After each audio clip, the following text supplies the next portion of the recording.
सतगुरुदेव जी की जय हो। बंदी छोड़ पूर्ण कोई साहब की जय हो। बंदी छोड़ गरीबदास जी महाराज की जय हो। स्वामी रामदेवानंद जी दादा गुरु महाराज की जय हो। पंडित चिदानंद जी परदादा गुरु महाराज की जय हो। सर्व संतों की जय हो, सर्व भक्तों की जय हो, धर्मी पुरुषों की जय हो, श्री काशी धाम की जय हो, श्री छुड़ानी धाम की जय हो, श्री करौथा धाम की जय हो, श्री बरवाला धाम की जय हो। जब तक परमात्मा की प्यारी आत्माएं जुड़ती तब तक मंगलाचरण कर लेते हैं। सतगुरुदेव जी की जय हो। बंदी छोड़ कोई साहब की जय हो। बंदी छोड़ गरीबदास जी महाराज की जय हो। स्वामी रामदेवानंद जी दादा गुरु महाराज की जय हो। सर्व संतों की जय हो, सर्व भक्तों की जय हो, सभी धर्मी पुरुषों की जय, श्री काशी धाम की जय, श्री शिवानी धाम की जय, श्री करौथा धाम, श्री परवाला धाम की जय। गरीब नमो नमो सतपुरुष को नमस्कार। गुरु की नहीं शोर नरमुन जन साधवा संतो सर्वदीन सतगुरु साहिब संत सब दंडोतम प्रणाम। आगे पीछे बद्धुए तीन पूजा कुर्बान। नराकार निर्विशनम काल जाल भय भंजनम निर्लेपम निगुणम अकल अनुग्रह सुंदरम सोहम सुरत समापदम सकल समाना निर्तिल उज्ज्वल रब्बर हरदम बेपरवाह था है वार पार नहीं मत तुम गरीब जो सिमरत सिद्ध होई गणनायक गलताना करो अनुग्रह सोई पारस पद परवाना आदि गणेश मनाऊं गणनायक देवन देवा चरण कमल लेवलाऊं आदि अंत करूं सेवा परम शक्ति संगीतम ऋषि दाता सोई अभिगत गुण अकीतम शतपुरुष निर्मोही जगदम्बा जगदीशम मंगल रूप मुरारी तब मन अर्पू शीशम भक्ति मुक्ति भंडारी सुर नर मुनि जन ध्यावे ब्रह्मा विष्णु महेशा शेष सहस मुख गावे पूजे आदि गणेशा इंद्र कुबेर शरीका वरुण धर्मरा ध्यावे सुमरत जीवन जी का मन इच्छा फल पावे 33 कोटि अधारा ध्यावे सहस 88 उतरे भौजल पारा कटिए यम की फांसी 33 कोटि अधारा ध्यावे सहस 88 उतरे भौजल पारा कटिए यम की फांसी। बंदी छोड़ सतगुरु संत रामपाल जी महाराज की जय। आरसीदास जी को सत्साहिब परमात्मा की सभी प्यारी आत्माओं को कानपुर से रामचंद्र दास को सत्साहिब। दास का मोबाइल नंबर 9140625668। ये ज्ञान अमृत एवं शरण का विष्णु पुस्तक है, जिस पुस्तक को बिहार के सीनियर एडवोकेट सतगुरु जी, जिनका मोबाइल नंबर है 9931592093, उनके द्वारा ये पुस्तक परमात्मा ने संत रामपाल जी महाराज ने दया करके लिखवाई। इसमें छुड़ानी धाम कांड से लेकर बरवाला कांड तक एक एक पूरा एक एक पक्का सबूत इसमें दिया गया। इसमें तिमिरदूत पवन टैग और संजय टैग जैसे कतारों का पूरा काला चिट्ठा दिया हुआ। इसमें FIR नंबर 426, 427, 428, 429, 430, 443, इन सभी का पूरा इसमें काला चिट्ठा दिया गया। एक एक सबूत इसमें परमात्मा ने प्रमाण से लिखवाया है। और जब से ये पुस्तक लॉन्च हुई तब से राष्ट्रीय सभा सेवा समिति गुंडों के सतलोक आश्रम संचालक गुंडों के जितने कोऑर्डिनेटर नामदार संचालक गुंडों की सबकी जो है ऐसी तैसी है। ये गुंडे इस पुस्तक के खिलाफ किसी भी कोर्ट में नहीं जा सकते। ये गुंडे बिहार के सीनियर एडवोकेट सतभूषण जी का कभी भी सामना नहीं कर सकते। इनके जितने 12 वकील है APC से लगा कर और जितने भी वकील बजरंग लाल जाट फाट जो बने को बने, ये कोई भी इस पुस्तक का एक भी शब्द का जवाब नहीं दे सकते। 30 अप्रैल 2023 को बिहार के सासाराम से पटेल धर्मशाला से परमात्मा ने पुस्तक का जो विमोचन करवाया था, वहाँ पे लगभग 150 आत्माएं थी, जो लगभग नेपाल से ही 50 आत्माएं आई थी लगभग, और छत्तीसगढ़ से बहुत आत्माएं आई थी। वो सब लगभग 150 आत्माएं गवाह हैं, जिनके बीच में ये पहली बार पुस्तक बिहार से लॉन्च हुई थी। आज इस पुस्तक को लाखों लोगों ने पढ़ा और अपना जीवन बचा रहे। इन राष्ट्रीय सभा सेवा समिति गुंडों के खिलाफ मुहिम छोड़ दिया। ये पुस्तक पूरे वर्ल्ड में जा रही है PDF के द्वारा, और वैसे भी ये पुस्तक जो है पूरे वर्ल्ड में जा रही है। PDF 212 पेज की पुस्तक है। ये कोई भी व्यक्ति कहीं भी PDF निकाल करके पुस्तक बना सकता है आराम से। तो ये परमेश्वर ने बड़ी दया की, और आने वाले समय परमात्मा बहुत जल्दी एक और पुस्तक आपके सामने आएगी। उस पुस्तक का नाम होगा संविधान से सतलोक तक का सफर। तो भगत भाइयों, बंदी छोड़ की बड़ी ये दया है। इस पुस्तक को आप लोग ऐसे पढ़ते हुए रोज वीडियो डालें, रोज पढ़ते हुए डालें, आपकी प्रैक्टिस बनेगी। ये पुस्तक और लोग देखेंगे वो पढ़ेंगे। जितने दुश्मन है तुम्हारे बन जा रहे राष्ट्रीय समाज सेवा गुंडे, दुष्यंत राम पाजी महाराज के दुश्मन है, जो 5 महिलाएं बच्चे के हत्यारे हैं, वो पुस्तक अगर आपके हाथ में देख लेंगे तो आपके पास तो क्या आपके क्षेत्र में कहीं नहीं आ सकते। आएंगे तो चोरों की तरह आएंगे जाएंगे कि कहीं ऐसा ना कहीं पकड़ ले जनता तो जूतों से पिटाई करे। तो इसीलिए सबूत के आधार से बोलो और प्रमाण के आधार से अपनी बोलने की जो भाषा शैली है, जो धारा प्रवाह बोलेगी, ये अपनी आदत बना लो और ठोस बात करो। जो प्रमाण ना हो वो प्रमाण आप जो है कहीं से निकाल हम लोगों से मांगो, हम सब प्रमाण आप लोगों को देंगे, लेकिन ठोस बात करो। परमेश्वर की बहुत बड़ी दया। देखो हल्द्वानी में RSS राष्ट्रीय सेवक संघ ने मुहिम छेड़ दी है इन राष्ट्रीय समाज सेवा से गुंडों के खिलाफ। उन्होंने वहां का आश्रम में पुलिस प्रशासन से सबसे पहले उन्होंने कार्रवाई किया। रामशंकर जी को सत साहिब जय हो, बंदी छोड़ की हरि जी को सत साहिब, परमात्मा को बड़ी दया है। और काग भूषण वाले हरीश जी को भी सत साहिब अपनी फोटो हटा करके जुड़े हुए हैं। हाँ, चोरों की तरह जुड़ रहे हैं। तो यही हालात है परमात्मा ये सब दिखा रहे हैं, क्योंकि बिजनौर के हरीश दास की जो फोटो हटी हुई है और जो मुजफ्फरनगर के हरीश दास जी हैं बुढ़ाना के, उनमें जो परमात्मा की फोटो लगी हुई है, वो स्टिकर लगा हुआ है। बिजनौर वाले हरीश जी अपनी फोटो लगा रखे थे, अपनी हटा दिया है।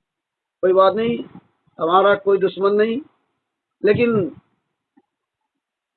इनका जो है ये जल्दी जल्दी वापस नहीं आ सकते, क्यों ये मार्ग ऐसा है।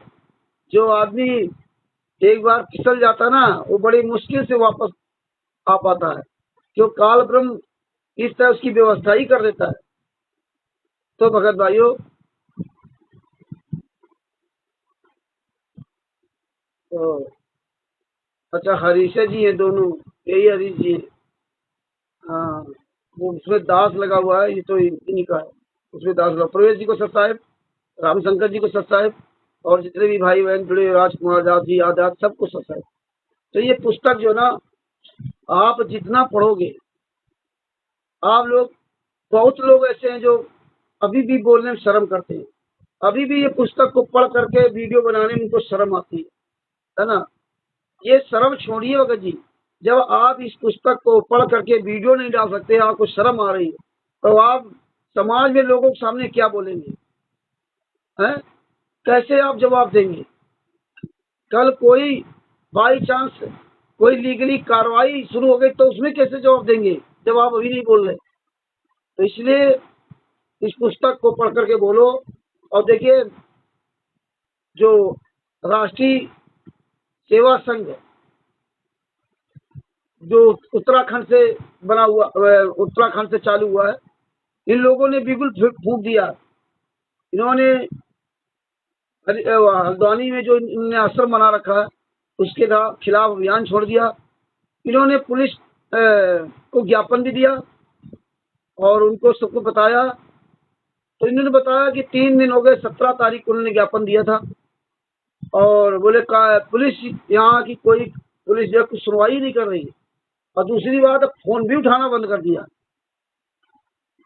तो जो उनका चैनल है राष्ट्रीय सेवा संघ, उस चैनल को सब्सक्राइब कर लो, उसमें सब वीडियो देखो। कल मेरी उनकी बातचीत हुई, उन्होंने ये वीडियो डाला, और भी उनके चैनल पर वीडियो देखो।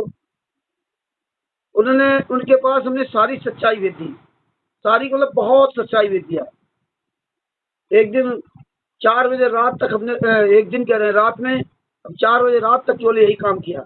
ये सब ऑडियो वीडियो स्टिकर, जजमेंट की फाइलें, किताब, ये पुस्तक और परमात्मा के जो ये फर्जी साइन जिन्होंने कर रखे थे वो, पैन कार्ड, राशन कार्ड, जो गाड़ी बरामद हुई थी वो, कबीर परमेश्वर ट्रस्ट, मुनिंदर धर्मा ट्रस्ट, आदि आदि 3-4 घंटे लगे रहे इनके पास कुछ भेजने के लिए। और यही मेन है वहां पे,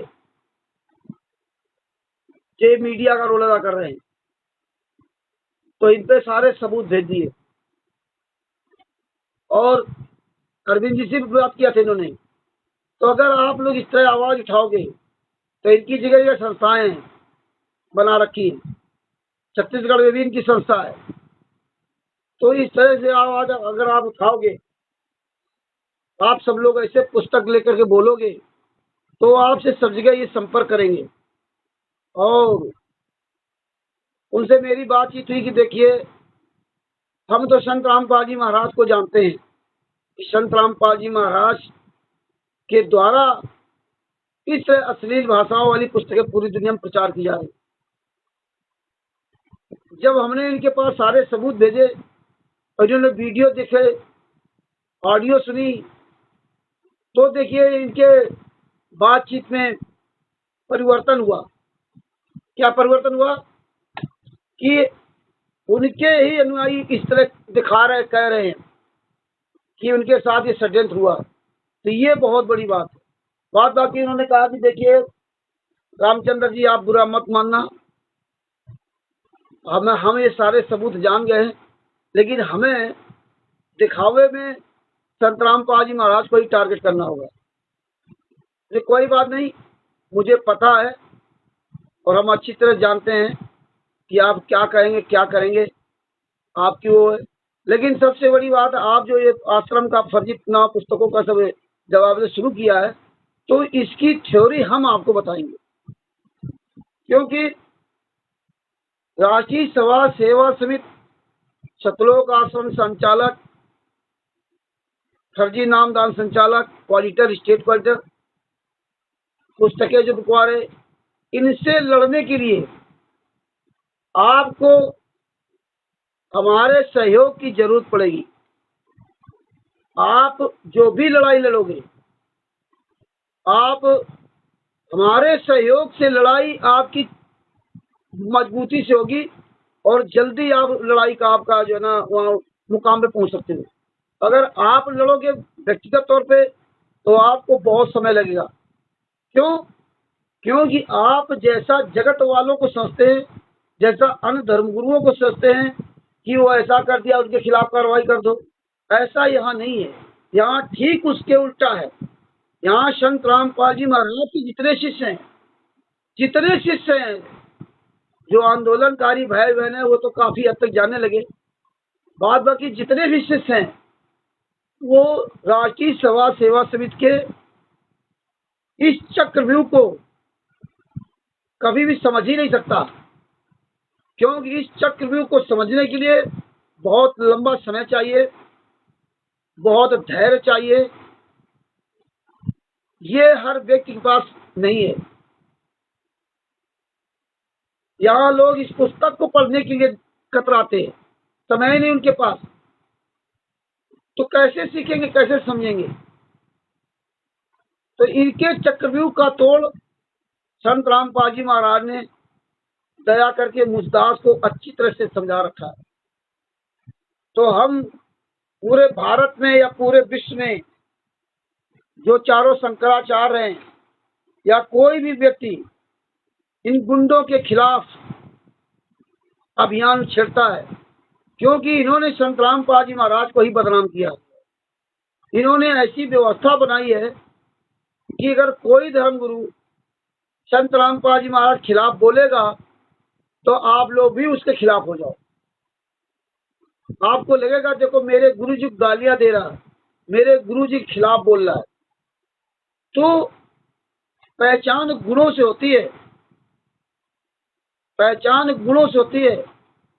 आपके गुरु जी निर्दोष हैं या दोषी है, इस दुनिया को सबूत देना पड़ेगा, सबूत देना पड़ेगा।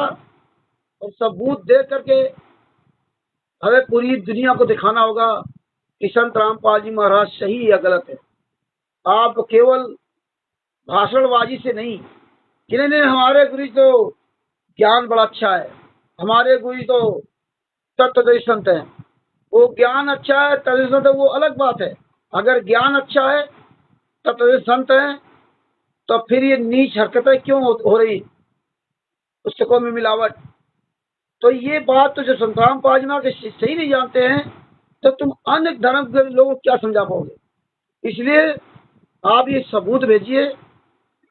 उनका काम, उन लोगों का काम सिर्फ ये अन्य धर्मगुरुओं का कि ये जो सनातन को गालियां लिख रहे हैं, जो रात दिन ये वीडियो डाल डाल करके ऐसी तैसी कर रहे हैं, लेकिन सामने नहीं आते लोग, तो उनको हमारी पूजा विधि से इतराज नहीं है। इतराज इस बात का है जो उनके खिलाफ ये गालियां लिखते हैं। और इनका कोई मुखिया नहीं है, कोई मुखिया नहीं है। बताइए राष्ट्रीय समाज सेवा समिति का कौन मुखिया है? जब इसकी कोई संस्था नहीं है, जब इनका कोई सतलोक आश्रमों का कोई वजूद ही नहीं है, सारे फर्जी है, इनका मुखिया कौन है? संतराम पाजी माता जेल में। तो हर काम ये संतराम पाजी महाराज के नाम से करते हैं। तो आप सब लोगों को जागरूक होना पड़ेगा। और आप सब लोगों को अब ये नहीं कि वो अगर हमारे गुरु जी खिलाफ बोल रहे कुछ तो हम उसमें नाराज हो जाए। कुछ करना तो करो, हम उनके साथ हैं, उनका साथ देंगे। इसलिए साथ देंगे क्योंकि वो भी यही काम कर रहे हैं। अगर वो लड़ाई लड़ेंगे, हम उनको साथ देंगे, तो कल पूरी दुनिया के सामने पूरी तरह से खुलासा हो जाएगा। क्योंकि हम उनको तरीका बताएंगे कि आपको कैसे लड़ना होगा इनके खिलाफ। अन्य धर्मगुरु इस तरीका को नहीं जानते, सीधा सीधा लड़ाई करना जानते, जैसे सीधा अन्य लोगों बारे में। तो ये जितने भी धर्मगुरु विश्व के हैं, किसी को कहीं भी कोई आवश्यकता पड़ेगी, हम उनकी हर तरह से पूरा सहयोग करेंगे। सारे सबूत इनके पास भेजेंगे और इनके एक एक क्लू बताएंगे, ये क्या क्या कहाँ कहाँ कैसे कैसे छुपाव काम करते हैं। तो इसलिए भगत भाइयों, ये लंबी लड़ाई लड़नी पड़ेगी और आप सब लोगों को ये प्रैक्टिस करनी पड़ेगी। हमें तो ये नहीं समझ में आता है, कभी कभी बड़ा सोचता हूँ कि यार इतने दिन से हम चिल्ला रहे हैं, काफी भाई बहन बोलने लगे, और अभी बहुत से भाई बहन ऐसे हैं जो पढ़े लिखे हैं, समझदार हैं, और फिर भी बोल नहीं रहे। बोलना सीखो, लिखना सीखो, धीरे धीरे लिखना सीखो। हमारे यहाँ गुप्ता जी देखो, इतने बूढ़े बुजुर्ग हैं और उनको डर था अपने पिता के बारे में, गुरु के बारे में। तो धीरे धीरे आप देखो लिखते भी हैं, वीडियो बनाते हैं। वो भी कहते थे मुझे नहीं आता। तो जो भाई बहन अभी भी कमाई में लगे हुए रात दिन 24 घंटा, और ये वीडियो नहीं 5 मिनट अपने गुरु के लिए बना रहे हैं, तो आप सोच लेना कि आप कहाँ जा रहे हो। ये नहीं कि शाम को आप जुड़ गए और आपने इस कान से सुना, इस कान से निकाल दिया। ये नहीं, आप करिए कुछ, हैं, बोलिए। केवल लाइक सब्सक्राइब से नहीं चलेगा काम। बोलते क्यों नहीं हो? जैसे हमारे काफी भाई बहन बोल रहे हैं, तो आप क्यों नहीं बोलते हो? हैं, दिन भर तो आप बोलते हो, गूंगे पैरों खुतड़े हो, हैं? तो ये विचार करो।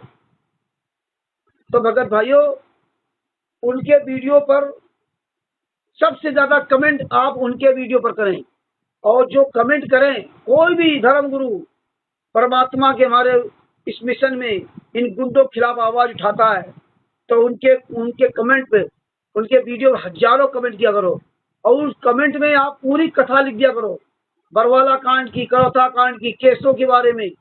बलजीत की बेबी की बबीता ने ये किया, राम कुमार ठाकर, राज कपूर ये किया। अपना मोबाइल नंबर लिखो, 11 नंबर संगम जी नाम पुस्तक पढ़ो, ये मंगाओ बिहार के सीनियर लेवल के भूषण जी से, अपने द्वारा मोबाइल नंबर लिखो, उसमें एक एक घटना लिखो। संत रामपाल जी महाराज ने कहा था, मुझे जान से मार डालते, मैं छिपा राज बच गया। 5 महिला एक बच्चे की इन्होंने हत्या की, और हत्यारा वीरेंद्र प्रधानमंत्री नरेंद्र मोदी के साथ फोटो खिंचा रहा, उसी भारतीय जनता पार्टी को गाली देते थे। जितना तुम उनके कमेंट्स में लिखोगे, जितना आप कमेंट करोगे, आप उनका वीडियो अपने चैनल में डाल लिया और आपने उनके उसमें कमेंट नहीं किया तो बेकार है। आप अपने चैनल में डाल दिया, ठीक है, लेकिन आप उनके चैनल पे कमेंट करो, जम के कमेंट करो, क्योंकि उनके चैनल पे उनके लोग जुड़े हुए हैं। उनका चैनल राष्ट्रीय स्वयं सेवक संघ है, जो बहुत बड़ी अपनी टीम बना रखे, उनके साथ काफी लोग जुड़े हुए हैं।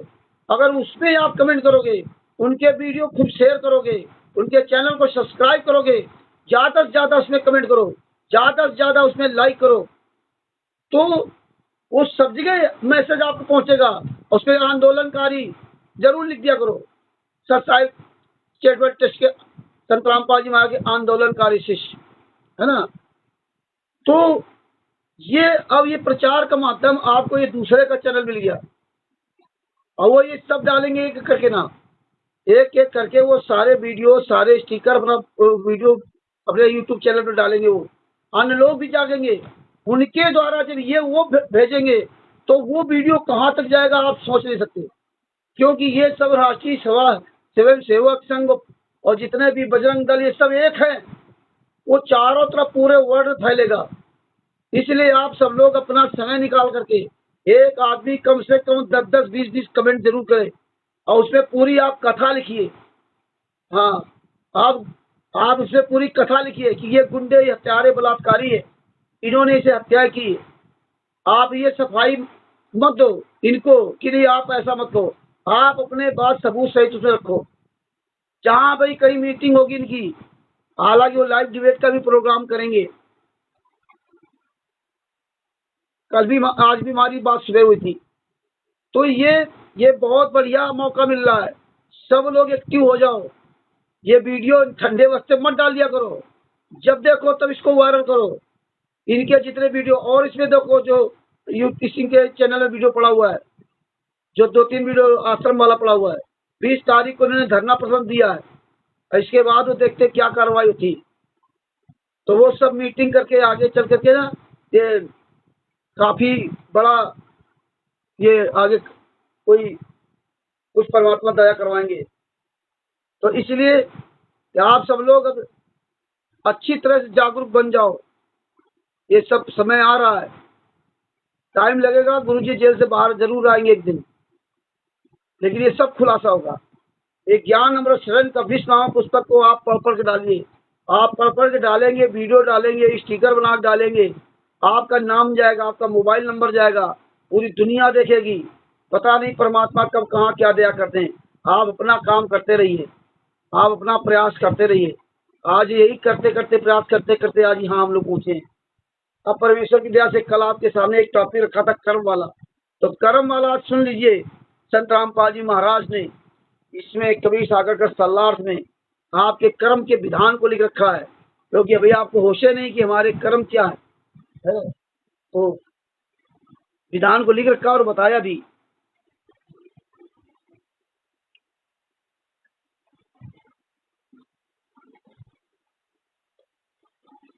ये देखिए, एक कबीर सागर का सल्लार्थ, इतनी अनमोल पुस्तक थी, हरामजादों ने नहीं निकाली उसमें।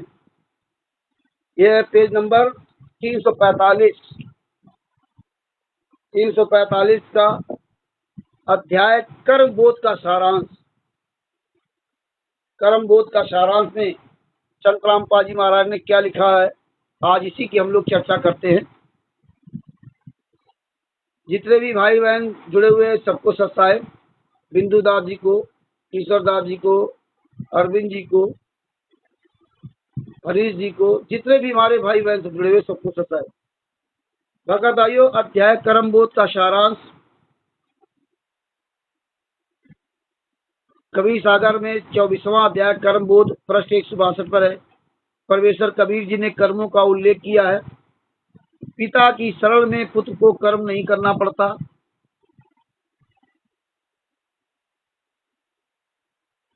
और कर्म नाश वाले से ही ये काल डरता है। कर्म नाश वाले से ही, जिसको कर्म नहीं लगते उसी से ये काल डरता है, बाकी किसी नहीं डरता है। तो इसीलिए परमेश्वर ने कहा कि संसारिक चीजों से आपका मोह खत्म होना चाहिए।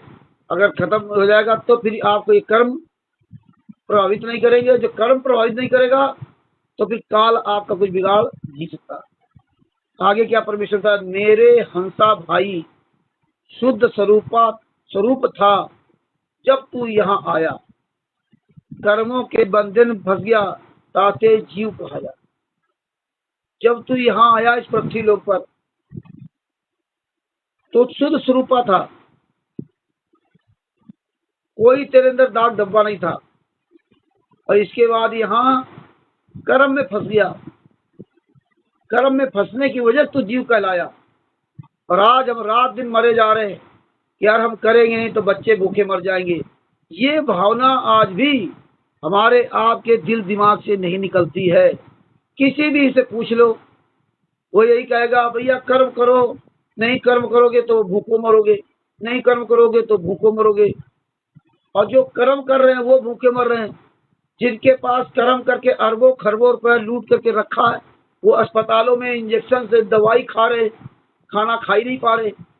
अब वो क्या करे, कर्म बेकार है कर्म है। तो आप केवल इसी अगर ये सोच लोगे कि वो परमेश्वर जो परमेश्वर बताया, तो परमेश्वर तुम्हारे विधान के अनुसार सब चीजें तुम्हें देगा समय पर। आप उस पर ये आश्रित ना हो कि नहीं हम नहीं करेंगे तो कुछ नहीं होगा। ये शरीर सब उसी का द्वारा चलाया हुआ है। ये रीढ़ की हड्डी है ना, चल नहीं पाओगे। कैसे ये गुड़िया फंसी हुई है, वो आदमी सुबह शाम तक देखिए इस रीढ़ की हड्डी पर कितने बोरे ढोता, कितनी मेहनत करता, फावड़े चलाना पूरे शरीर की स्थिति थी। उसने हमारा शरीर दिया था वो परमात्मा की भजन भक्ति करने के लिए। और आज हम देखिए इस शरीर का कैसे इस्तेमाल की, तो ना इस शरीर से ना हम मेहनत करते हैं। परमेश्वर ने बताया भी स्पीड से, बताइए जरा सी रीढ़ की हड्डी पर कितना बोझा रात दिन जो है ना, लोग जो कोल्ड स्टोर में पल्लेदारों को देख लो या कहीं देख लो, कितना मेहनत करते हैं। बताइए शरीर है कि साला लोहे से भी बेकार, लोहे से भी ज्यादा मजबूत है। किस लिए हमारे तो कर क्या रहे हैं। तो इसीलिए परमात्मा ने, क्योंकि हम आए थे यहाँ केवल भक्ति कर्म करने के लिए। और जब ज्ञान हो जाएगा तो नरसिंह जी को देख, अब्राहिम सुल्तान आदम जी को देख लो क्या है। तो आगे क्या होता है, मेरे कर्म। कवि परमेश्वर जी ने बताया कि सत्यलोक से जीव स्वेच्छा से काल ब्रह्म के षड्यंत्र में फंस कर यहाँ आ गया। स्वेच्छा से आप आए हो और वही गलती आज यहाँ कर रहे हो। वहां तो आपको फ्री मिल रहा था, तब भी आपको संतुष्टि नहीं हुई, और यहाँ पे आपको संतुष्टि हुई नहीं। अब उसने ऐसी व्यवस्थाएं बना दी है, बढ़िया VIP बंगला चाहिए, गाड़ी चाहिए, कार चाहिए, स्वाद चाहिए भोजन के। आपको संतुष्टि होएगी नहीं, रात दिन लगे रहो, मरे रहो, कटे रहो, रोटी भी नहीं आप खाते हो, सब छीन लिया काल ने। वही परमात्मा ने इसमें लिखा, काल ब्रह्म के षड्यंत्र यहाँ आकर फंस गया, इसलिए जीव कहलाया। सतलोक में बिना कर्म किए सर्व पदार्थ उपलब्ध थे। यहाँ काल ब्रह्म ने कर्म का विधान बनाया कि कर्म करेगा तो फल मिलेगा। यहाँ कर्म का विधान बना दिया। भगवत गीता अध्याय 3 श्लोक नंबर 14-15 में कहा कि सर्व प्राणी अन्न से उत्पन्न होते हैं। सभी प्राणी अन्न से उत्पन्न होते हैं।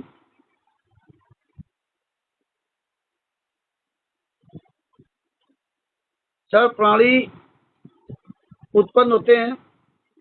अन्न खाने से बीज मतलब वीर बनता है, अन्न खाने से वीर बनता है, जिससे सर्व प्राणी उत्पन्न होते हैं।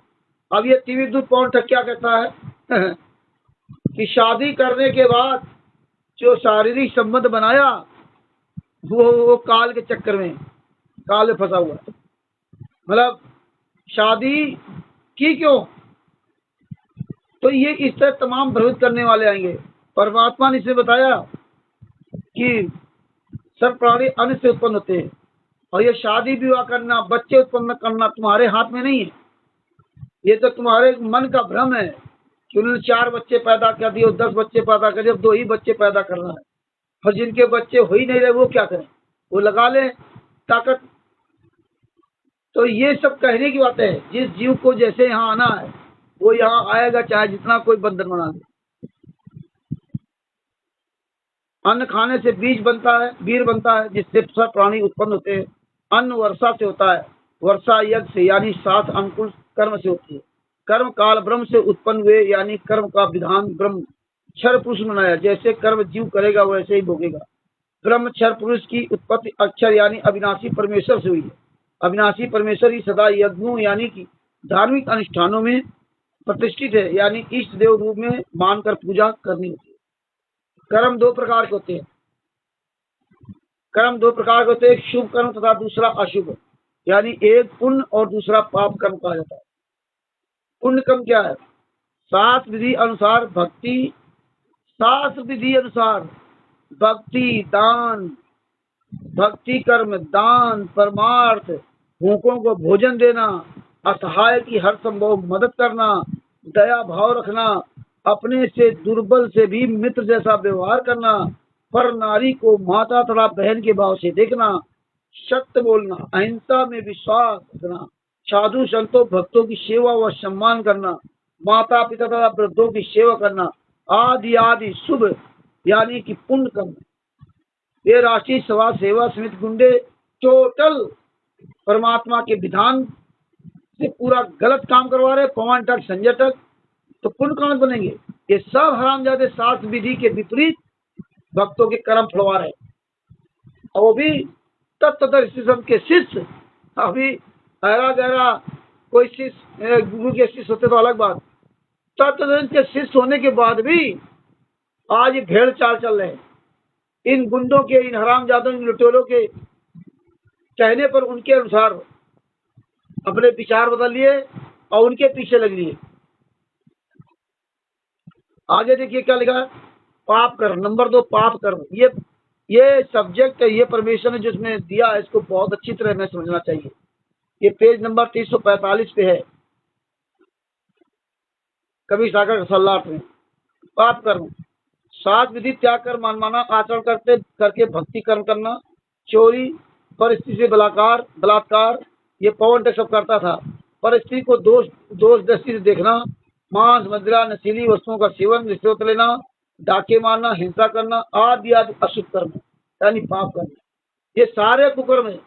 ये राष्ट्रीय सभा सेवा समिति के गुंडे इसमें ज्यादातर वो सारे कुकर्म कर रहे हैं। आगे लिखा है प्रश्न है, कर्म बंधन कैसे बनता है? अब ये कर्म बंधन क्या है? कर्म उत्तर काल ब्रह्म ने जीव के कर्मों को 3 प्रकार से बांटा है।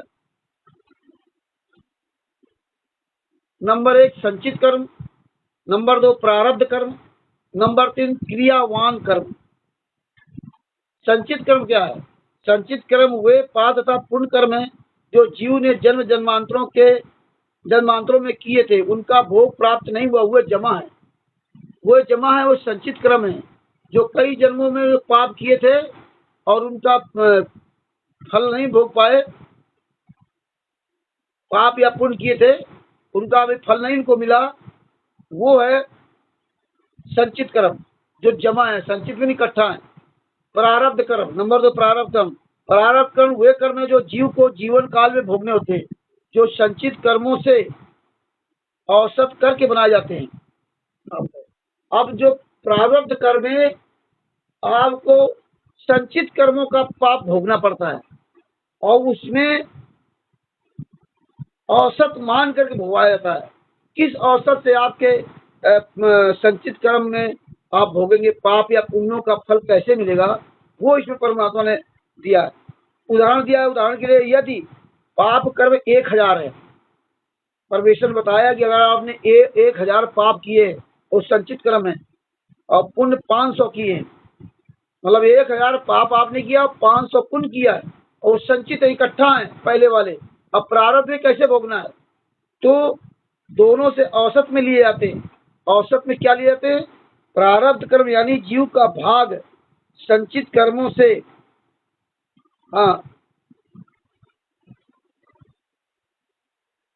प्रारब्ध कर्म यानी जीव का भाग संचित कर्मों से एवरेज में लेकर बनाया जाता है। क्या एवरेज लिया जाता है? यदि 20% लेकर प्रारब्ध बना तो पाप कर्म 50 और पुण्य कर्म 25 बने। 20%, 1000 20% अगर जोड़ लो तो प्रारब्ध कर्म हो गया, पाप हो गए 50 और 500 में मतलब जो एवरेज हो गया 25, यानी कि जो 1000 पाप किए थे उसमें 50 तो आपको पाप कर्म भोगना पड़ेगा और 20 और 25 आपको पुण्य कर्मों का फल मिलेगा। ये देखिए, तो पाप ज्यादा भोगने पड़ेंगे। अब इसमें भगवाता कैसे है, ये सबसे बड़ा महत्वपूर्ण है। आपका पैसा तो बहुत आ गया, लेकिन कैंसर की बीमारी हो गई, जो मरो, क्या करोगे? इस प्रकार प्रारब्ध कर्म यानी जीव का भाग बनता है, इनको प्रारब्ध कर्म कहते हैं। तो ये ध्यान रखना, पाप की संख्या ज्यादा भोगनी पड़ती। क्रियावान कर्म, अपने जीवन काल में जो कर्म प्राणी करता, अब यहाँ जो कर्म कर रहे हो, यहाँ जो पाप पुण्य अब कर रहे हो, ये भी तो जोड़ा जाएगा ना, वो तो पिछला हो गया तुम्हारा। क्रियावान कर्म जो इस समय कर रहे हो, उसके उसके द्वारा पाप पुण्य क्या होता है, वे क्रियावान कर्म कहे जाते हैं। ये 75% तो प्रारब्ध कर्म होते हैं, यानी जो संस्कार यानी भाग में लिखे होते हैं। 50 + 25 जो संचित कर्म है, उसमें पाप 50%, 50 और पुण्य 25, आपको मतलब हो गया 50 25 75% हो गया। और 75% कर्म करने जीव बाध्य है ही, आपको वो कर्म करना ही पड़ेगा, क्योंकि वे प्रारब्ध में लिखे होते हैं, परतंत्र हैं। परंतु पूर्ण संत मिलने पर परिस्थिति बदल जाती है। जब पूर्ण संत मिल जाएगा तो परिस्थिति बदलेगी, वरना परिस्थिति नहीं बदलेगी। जीव 25% कर्म तो स्वतंत्र रूप से करता है। 25% कर्म, कोई उससे चोरी बेईमानी ठगी खूब करे, खूब बढ़ावा उसको मिलता है, स्वतंत्र या अच्छे कर्म जो भी है, अपने जीवन काल में 75% कर्म तो प्रारब्ध वाले करने में स्वतंत्र। 75% तो पिछले वाले जो तुम्हारे जमा है वो, और 25% इस बार वाले स्वतंत्र हो। 25% तुम्हारे ये कर्म है, तो केवल 25% कर्म करने में स्वतंत्र है, परंतु पूर्ण सद मिलने के पश्चात परिस्थिति बदल जाती है। प्रारब्ध में सुसंगत तथा कुसंगत भी लिखी होती है। प्रारब्ध वाले जो तुम्हारे पिछले कर्म है, वहाँ सुसंगत कुसंगत सब लिखी हुई है। जो हम 600 साल पहले कुकर्म और अच्छे कर्म किए, उसमें सब लिखा हुआ है। उसमें 50 बुरे कर्म और 25 अच्छे कर्म भोगने पड़े। तो पहले क्या करता है, बुरे कर्म ही भोगवाता है। ये बुरे कर्म में आपको रगड़वा दिया।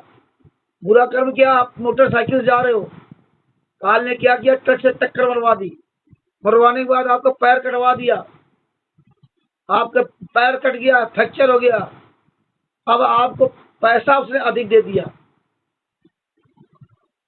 अच्छे कर्मों के फल से पैसा दे दिया, डॉक्टर सही जगह सही टाइम से उपलब्ध करवा दिया, सारी व्यवस्थाएं उसने बना दी। आप अस्पताल पहुंच गए, पैर आपका कट गया, आपके पास 10-20 लाख रुपए जो भी खर्चा है, 10-5 लाख रुपए, तो आपका पैसा लग गया, 4-6 महीने में आप ठीक हो गए। देखिए, कर्म भोगवा दिया, सबसे पहले आपको पाप भोगवाता है। और इसके बाद क्या कहोगे आप कि परमेश्वर की बड़ी दया है, पैसा था तो अपने आप को ठीक कर लिया।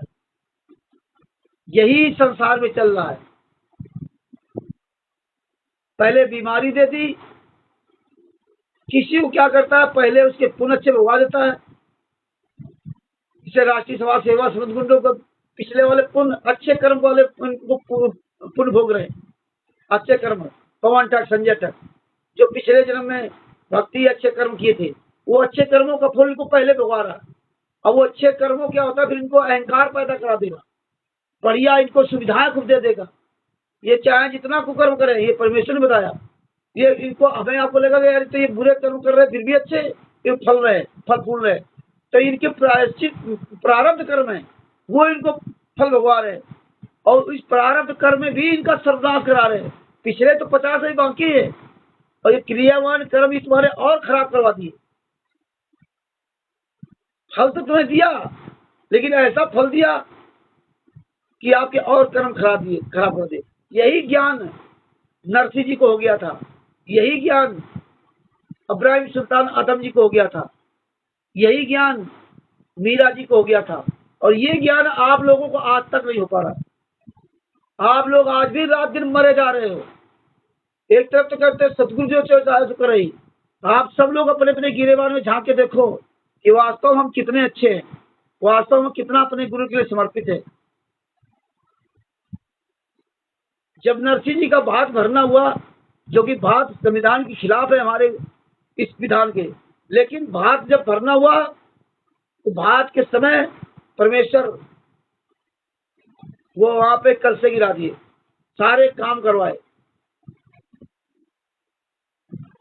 तो ये सब चीजें वो परमेश्वर कर रहा, तुम कुछ नहीं कर सकते। तुम्हें तो इतना ही होश नहीं कि हम मुंह में पानी या खाना डालते हैं, वो कहाँ जा रहा है, कैसे मेल्ट होकर के क्या कर रहा है। वो इतना बड़ा, इतनी बड़ी फैक्ट्री इसके अंदर लगी है कि पूरे वर्ल्ड में, पूरी दुनिया मिलकर के वो फैक्ट्री नहीं लगा सकती जो परमात्मा ने इसके अंदर फैक्ट्री लगा दी। हजारों लाखों प्रकार की फैक्ट्रियां इसके अंदर है, करोड़ों प्रकार की। लेकिन आप लोगों को होश नहीं, आप लोगों के अहंकार है कि नहीं हम कर रहे हैं, हम कर रहे हैं। पैसा आ रहा है, जैसे आए वैसे आए, ठीक है। परमात्मा के लिए टाइम नहीं है कि आप सही ढंग से समझ सको, बोल सको। तो ये कर्म अगर सब समझ जाओगे अच्छी तरह से, तो आप बुरे कर्म नहीं करोगे। आपको डर लगेगा, यार अच्छा, अच्छे कर्म, हम बढ़िया गाड़ी चला रहे हैं, हम बढ़िया मेडिकल लाइन में डॉक्टरी कर रहे हैं, बढ़िया दवाई दे रहे हैं, लोग खूब मरीज ठीक हो रहे हैं, बड़ा नाम या सब नाम हो रहा है। चला एक मरीज मर गया, लगा दिया मर्डर का केस, हो गई जिंदगी बर्बाद, चली गई डॉक्टरी झाड़े में। ड्राइवर हो, गाड़ी चला रहे हो, हैं, बढ़िया हमारी गाड़ी चल रही है, हो गया एक्सीडेंट, कोई आदमी मर गया, या तुम्हारे ही कुछ अंग भंग हो गया, या उस एक्सीडेंट में जीवन लीला समाप्त हो गई। काल चौकन्ना बैठा है, इसलिए 24 घंटा अपने गुरु को याद करो, इसलिए 24 घंटा अपने गुरु को मत भूलो, इसलिए अपने गुरु को 24 घंटा अपने गुरु के दुखों को याद करो। लेकिन आपको ये बातें मेरी अच्छी नहीं लगेंगी, क्योंकि जितनी देर सुनोगे उतनी देर इसके बाद फिर लग जाओगे श्री राम धुन में। तो ये हम नहीं कह रहे हैं, ये अपना सोच लो, प्रारब्ध कर, पुण्य कर। जो आदमी पैसा भोग रहा, सुख भोग रहा, परमात्मा ने बताया कि पिछले जन्म में अच्छे कर्म किए तो उनको रुपया पैसा मिल रहा है, उसका फल भोग रहा है, भोग रहा है उसका। तो तुम भी दान पुण्य कर लो। तो प्रारब्ध कर्म ये दोनों खतरनाक है, पुण्य कर्म पाप कर्म। ये पाप कर्म करवाया तो और पाप बढ़ गए आपके नाम, और पुण्य कर्म जब भोगने नंबर आया तो उसमें और आपको भुगवा दिए। तो दोनों तरह से मारता है। तो ये चाल काल ब्रह्म की परमात्मा ने हमें आपको अच्छी तरह समझाने का प्रयास किया, लेकिन हम इन पुस्तकों को घर में रख देते हैं। ये ज्ञान अमृत शरण का बीज नाम पुस्तक कितने लोगों ने मंगवा ली है। इसमें जितने भी लोग देख रहे हैं, सब्सक्राइब कर रहे हैं, लाइक कर रहे हैं, कमेंट कर रहे हैं, इसमें कई लोग ऐसे हैं जो मुंह नहीं खोल रहे हैं, पुस्तक घर में रखे हैं। आप पूछो तो गर्व से कहेंगे हाँ हाँ पुस्तक है हमारे पास, लेकिन एक शब्द पूछ दे तो नहीं पता है। जो बोल रहे हैं उनको पता होगा, जो नहीं बोल रहे उनको नहीं पता।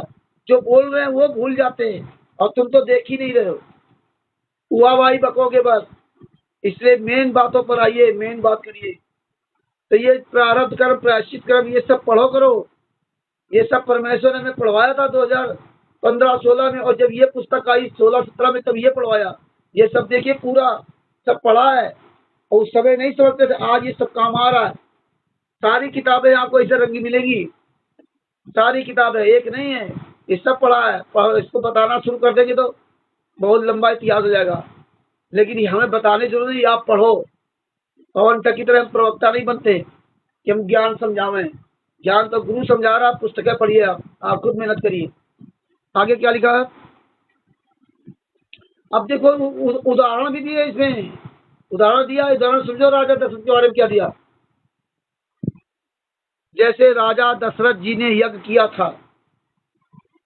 आज आपके प्रारब्ध कर्म, आज आपको ये ज्ञान हो रहा है, आज आपके प्रारब्ध कर्म में आप पुण्य का भोग पहले भोग रहे हो। इसलिए आप संत रामपाल जी महाराज के केसों के बारे में सच्चाई जान रहे हो, और सच्चाई के साथ साथ आप बोल रहे हो, आप अपनी प्रैक्टिस कर रहे हो। ये तुम्हारे प्रारब्ध कर्म भी है, जो तुम स्वस्थ हो, तुम्हारी जवान सही, हाथ पैर ठीक, आँख कान ठीक, ये तुम्हारे प्रारब्ध कर्मों का फल है। न बहुत से लोग बेचारे, इनके हाथ नहीं, मुंह गूंगे हैं, जीवा नहीं, बहरे हैं कान से, आंखों से दिखाई नहीं देता, लेकिन आखिर में तुम्हारा सब यही हो जाएगा। जिंदगी भर आपने नहीं देखा, देखते हुए भी आपने सही को सही नहीं कहा, आंखों से देखा कि गलत हो रहा है। जैसे आज हमारे भी साथ गलत, बोल नहीं रहे हो, और मुंह से बोल नहीं रहे हो, ना हाथों से किताब पढ़ के आप बोल रहे हो, ना समझ रहे हो। तो ये देख लेना, बुढ़ापे में ये सब कुछ तुम्हारा चला जाएगा। ना तुम्हारे हाथ काम करेंगे, ना तुम्हारे पैर काम करेंगे, ना तुम आंखों से देख पाओगे, अपने आप तुम्हारा सब कुछ बंद हो जाएगा। जब बंद हो जाएगा तब कहोगे हे परमेश्वर हमें बोलने की ताकत दे दो, फिर नहीं मौका मिलेगा। अभी जवानी में आपको होश नहीं है। इसलिए हम सब लोगों से बार बार निवेदन कर रहा हूँ कि ये तुम्हारे प्रारब्ध कम चल रहे हैं, इस प्रारब्ध कर्म में अपने कर्म बना लो। प्रारब्ध कर्म ये कि तुम सुखी हो, और क्रियावान कर्म ये कि अपने गुरु के लिए वर्तमान समय बोलो। ये क्रियावान कर्म जो वर्तमान में कर रहे हो, तो जो वर्तमान में चोर लोग, लुटेरे, ये पवन टक, संजय टक जैसे लोग, जैसे पवन टक, ये गद्दार लोग, राष्ट्रीय सभा सेवा से गुंडे लोग, इनके सबका स्वस्थ शरीर बढ़िया है, कोई बीमारी परेशानी नहीं इनको, है ना। काम करके आराम से दाल रोटी खा सकते हैं, लेकिन कर नहीं कर रहे हैं। तो इनको, इनके जो पिछले पुण्य है, वो पुण्य इतने इन पर प्रभावित है कि वो पैसा इनको दे रहे हैं और ये बढ़िया मौज कर रहे हैं। और अगर ये यार सोच लेते कि यार मुझे पार होना है, नरसिंह जी ने तो सब कुछ त्याग दिया था, ये तुम्हारा क्रियावान कर्म बन जाता। जैसे नरसिंह जी को सुख थे, जब ज्ञान हुआ तो सब त्याग दिया, तो ये क्रियावान कर्म आ गया। 25% सिर्फ केवल तुम क्रियावान कर्म कर सकते हो ये जीते जी। 75% तुम्हारे पिछले भोगने पड़ेंगे। 50% पाप और 25% पुण्य। तो ये पुण्य और पाप दोनों अलग तरह भगाता है। जिंदगी भर व्यक्ति कहता मैं बड़ा सुखी हूँ, गाड़ियां बंगला सब कुछ है, और जैसे बुढ़ापा आता है, शुगर की बीमारी आप देखते होगे, खाना नहीं खा सकता, डॉक्टर ने चीनी मना कर दिया, दिखाई नहीं दे रहा है, हार्ट फेल हो गया, बाईपास सर्जरी, किडनी, ये सब समस्याएं शुरू होती। पैसा भी है, वीआईपी बंगला भी है, वीआईपी गाड़ियां भी है, लेकिन ये सब अब ये इससे तुम खा नहीं सकते जो तुम्हारा बचपना था। इसलिए परमेश्वर ने कहा हमने तो वहां से बड़ा साफ सुथरा भेजा था, और यहाँ आकर के जीव का काल ब्रह्म के उसमें फंस करके जीव बन गया। तो ये बातें सोच लो। ये जो किताबें आप लोग जो ना, ये किताबें ये ले करके ऐसे धर देते ना, खरीद करके ना, कि कोई दुनिया पूछे तो हाँ हमारे पास पुस्तक है। पुस्तक विद्या पर हस्तम धर्म आपत्ति काले ना चा विद्या ना तो धर्म। पुस्तक में लिखी हुई विद्या और दूसरे को दिया हुआ धन आपत्ति के समय काम नहीं आता, विपत्ति के समय काम नहीं आता। हाँ, तो इसको पढ़ो, दूसरे के धन पहले ले लो वापस अपना, और ये पुस्तक अपना पढ़ो, समझो क्या है। ये पुस्तकें इतनी पवित्र पुस्तकें, ये सब अगर भगत समाज इन पे अगर एनर्जी लगाता, अपने गुरु से दया की भीख मांगता, तो पवन तक, संजय तक, मन आदि गुंडे आपको नहीं लूट सकते थे। आपको जो क्रियावान कर्म था, आपकी बुद्धि ठीक रहती। अब आपको आपके आपके दर्द होता कि मेरा गुरु 10 साल से यातना सह रहा है, आपके दर्द होता है ना। तो आप ये समझिए कि आप क्रियावान कर्म सिर्फ 25% कर सकते हैं, बाकी आपके 75% में 50% हावी है पाप कर्म और 25% आपके पुण्य कर्म, है ना। तो पाप और पुण्य कर्म दोनों का भोग वो अलग अलग तरीके भोगवाता है, अलग अलग तरीके से ना, तुमको यहाँ से निकलने नहीं देगा। इसलिए अब लोगों से बार बार निवेदन करता हूँ कि ये भैया कुछ डरो, ये किस समय मार दे, 24 घंटे ये तैयार बैठा है तुम्हारे लिए। तुम्हें होश नहीं है, तुम तो मगन हो रात दिन। आज अरिया 2000 छापे, आज 5000 छापे, बड़ी दया है, लगे हो रात दिन। जितनी तन्मयता के साथ आप अपने व्यक्तिगत काम करते हो, जितनी तन्मयता के साथ आप अपने घर परिवार को जीवन चलाने के लिए रात दिन काम करते हो, उससे आप 10% भी अपने गुरु के लिए तन्मयता के साथ काम नहीं करते आप लोग। अगर करते हो तो आप खुद जानते होगे कि हम कितना कर रहे हैं। अगर कर रहे हो तो अच्छी बात है, नहीं कर रहे हो तो शुरू कर दो। हम तो एक ऐसे उदाहरण दे रहे हैं, बाकी हम किसी के बारे में देखते नहीं कि तुम्हारे घर में जाकर देखे, या आप सोचो कि यार हम तो कर रहे हैं फिर भी रामचंद्र हमें कह रहे हैं। तो वो जो नहीं कर रहे हैं उनकी बात कर रहा हूँ। पछताओगे, बहुत बुरा पछताओगे। अभी मुंह बंद करो, त्रिकुटी में सब मुंह खुल जाएंगे। अभी भी आप लोगों को शर्म नहीं आती है। बहुत से भगत है जो बोलते ही नहीं है, गूंगे बहरे बने हुए हैं, लेकिन अगर हमारे बारे में बोलना हो तो उनको ज्ञान हो जाएगा। इसलिए भगत भाइयों, अभी भी अकल ठिकाने कर लो। आगे देखो परमात्मा ने क्या उदाहरण दिया। ये सब चीजें हमारी इसी साधक बनेगी। ये जो आंदोलन में है, ये सब चीजें हमारे साधक बनेगी। यही आंदोलन में हमें मजबूत करेंगी। आपको 50% जो पाप है और फिर 25% पुण्य है। ये पुण्य आपको आपको परमेश्वर ने दया की है कि आप स्वस्थ हो, आप बीमार नहीं हो, आप ऐसे बीमार नहीं हो कि आप मर जाओ। परमेश्वर कहते नाम रटत कोढ़ी बना जिसके चूचू चाम। अगर आप बीमार हो, परेशान हो, लेकिन आपको ये सच्चाई पता चल गई, बोल रहे हो, तो आपके कर्म बन रहे हैं। वो कर्म हुआ तो रहा, वो पिछले तुम्हारे 50% कर्म जो है ना, जो तुम्हें दुख मिल रहा है बीमारी से, परेशानी से या आर्थिक तंगी से, दुख तो मिल रहा है। तुम्हारा परमेश्वर वो कर्म कटवा रहा 50% वाले, लेकिन देखिए तुम उस दुख में अपने परमेश्वर को याद कर रहे हो, उस दुख में अपने गुरु के लिए आवाज उठा रहे हो। तो तुम्हारे ये जो क्रियावान कर्म है, ये क्रियावान कर्म तुम्हारे पर भारी हो रहे हैं। वो दुख जो हो रहा है वो काल तुम्हें मारना चाहता है, लेकिन तुम्हारे क्रियावान वर्तमान वाले कर्म तुम्हें बचा रहे हैं। किसी शुगर है, किसी कोई बीमारी है, तो प्रयास तो कर रहा मारने का, लेकिन तुम्हारे जो क्रियावान कर्म है अपने गुरु के लिए जो तुम कर रहे हो, ये तुम्हारे ऊपर जो है मतलब भारी होकर के बचा रहे हैं। लेकिन यही परमेश्वर हमें इसमें समझाया था। परमात्मा ने इसलिए 18/9/2014 के बरवाला कांड के पहले एक एक बात लिख गए, एक एक बात हमें सत्संग के माध्यम से समझाई, लेकिन हमने समझने का प्रयास ही नहीं किया। दर्द किताबें रख दो। अगर अपने बंदी छोर से दया करके भीख मांगते होते तो आप रोज पढ़ते होगे। टाइम नहीं तुम्हारे पास, 24 घंटा पैसा, हाय पैसा, हाय पैसा। जब बीमार हो जाओगे, भयंकर बीमार हो जाए, तब उस परमेश्वर याद करो, हे परमात्मा ठीक कर दो, हे परमात्मा ठीक कर दो। पहले नहीं याद करोगे। तो ये बातें आगे दो, क्या लिखा इसमें समझो। उदाहरण, जैसे राजा दशरथ जी ने यज्ञ किया था सुयोग पुत्र प्राप्ति के लिए, यह क्रियावान स्वतंत्र कर्म था। यज्ञ किया था कि हमें अच्छा पुत्र मिले, यह क्रियावान कर्म था। शोभन दास जी को सकता है, अनिल राज जी को सकता है, प्रकाश जी को सकता है, सभी भाई बहनों को सकता है। क्रियावान कर्म था। अन्य संतान 3 पुत्र भरत, लक्ष्मण और शत्रुघ्न तथा पुत्री शांता थे, ये प्रारब्ध से मिले थे। इनके लिए यज्ञ नहीं किया था। ये महत्वपूर्ण बात है समझना। आपको हमें जो पुत्र पुत्रियां मिली है, ये प्रारब्ध कर्म से मिले हैं। आपने इसके लिए यज्ञ नहीं किया, हमने इसके लिए यज्ञ नहीं किया कि मेरे बेटा बेटी 2 है, क्योंकि ये तो हम एक दूसरे का ऋणी है, इसलिए इनका जन्म हुआ। और वही से बताया कि राम को पाने के लिए तो इन्होंने क्रियावान कर्म किया, सुयोग पुत्र पाने के लिए यज्ञ किया। और जो भरत, लक्ष्मण, शत्रुघ्न मिले, इनके लिए यज्ञ नहीं किया था। ये तो इनको प्रारब्ध कर्म में इनको मिले, प्रारब्ध कर्म, अच्छे कर्म के अनुसार इनको मिले प्रारब्ध कर्म जो इनके थे। शांता, इनकी पुत्री शांता थी, मतलब एक पुत्री थी इनकी दशरथ की, शांता, जो सबसे बड़ी थी। उसका नाम इन्होंने गुप्त कर दिया, वो संगी ऋषि के साथ चली गई थी। परमात्मा ने हमें अच्छी तरह बताया।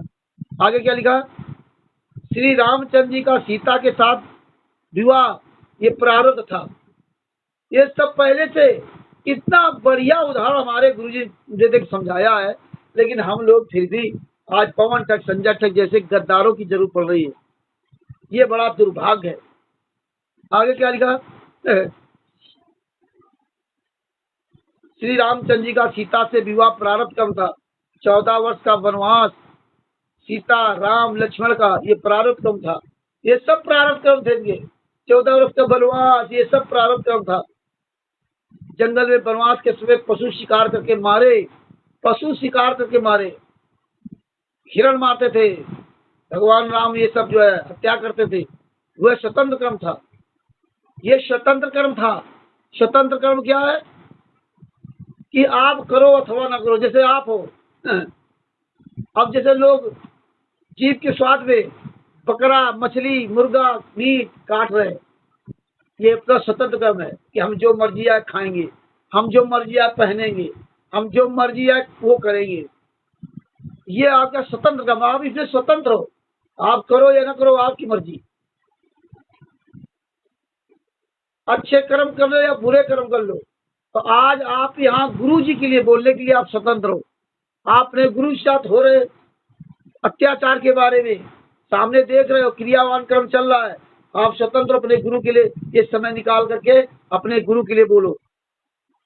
आप अपने गुरु के लिए दुखी रहो। आप स्वाद को खत्म कर दो कि भैया हम ये जीव के स्वाद खत्म करेंगे, भैया हमें तो परमात्मा होना। ये प्रारब्ध स्वतंत्र कर्म में आप अच्छे कर्म अपने बना सकते हो। आप स्वतंत्र हो काम करने के लिए। अब जंगल में थे, वो स्वतंत्र थे, करें अथवा न करें, तो ये आप पर आधारित है। तो इस स्वतंत्र कर्म में आगे क्या बताया? सूर्पनखा का नाक कान काटना लक्ष्मण का स्वतंत्र कर्म था। हाँ, ना काटते, लेकिन स्वतंत्र कर्म था। सीता का अपहरण प्रारब्ध कर्म। सीता का अपहरण पहले का ही सब व्यवस्था थी। सीता तथा रावण दोनों का था, ये सहयोग था पहले का। ये कारण अन्य भी हो सकता था जो शूर्पनखा बनी थी। 33 करोड़ देवताओं का कैद में रहना ये प्रारब्ध कर्म था। 33 करोड़ देवताओं कैद में रहना ये प्रारब्ध कर्म था। सुग्रीव के भाई बलि को राम ने मारा, ये स्वतंत्र कर्म था। छुप करके मारा था। हाँ, छुप करके, तो ये स्वतंत्र कर्म था कि आपने जो है ना उसको छुप करके मारा, बलि को, बाली को, सुग्रीव को का सपोर्टर करके ना। आज आप हिराची सभा सेवा समिति गुंडे, पवन तक, संजय तक या अन्य जितने भी नेता मंत्री, अन्य धर्मगुरु, अन्य अधिकारी या हमारे नाते रिश्तेदार, घर परिवार जो गलत काम कर रहे हैं, जो शास्त्रों के विपरीत, शास्त्रों के विपरीत केवल भक्ति नहीं होती है, शास्त्रों के विपरीत और भी कर्म होते हैं। तो वो जो गलत कर रहे हैं, राष्ट्रीय सभा सेवा समिति गुंडे वगैरह जो सब कर, ये स्वतंत्र है। अब इस स्वतंत्र में ही सारे कर्म अपने खराब कर लेंगे। स्वतंत्र कर्म में आपको ताकतवर बना देगा, कमजोर बना देगा। स्वतंत्र कर्म में आपको भिखारी बना दिया। अब चोरी करो, स्वतंत्र कर्म में आपको भीख मांगने वाला बना दिया। आप स्वतंत्र हो, भीख मांगो चाहे ना मांगो, लेकिन आप भीख मांगो, ये कर्म आपके फोड़ेगा। स्वतंत्र कर्म में आपको ये जीने नहीं देगा, लेकिन स्वतंत्र कर्म में आपको निर्णय लेना पड़ेगा। और आप कहते नहीं वो परमात्मा सब करवा रहा है, चोरी ठगी व्यवहारी सब परमात्मा करवा रहा है? अच्छे बुरे कर्म सब परमात्मा करवा रहा है।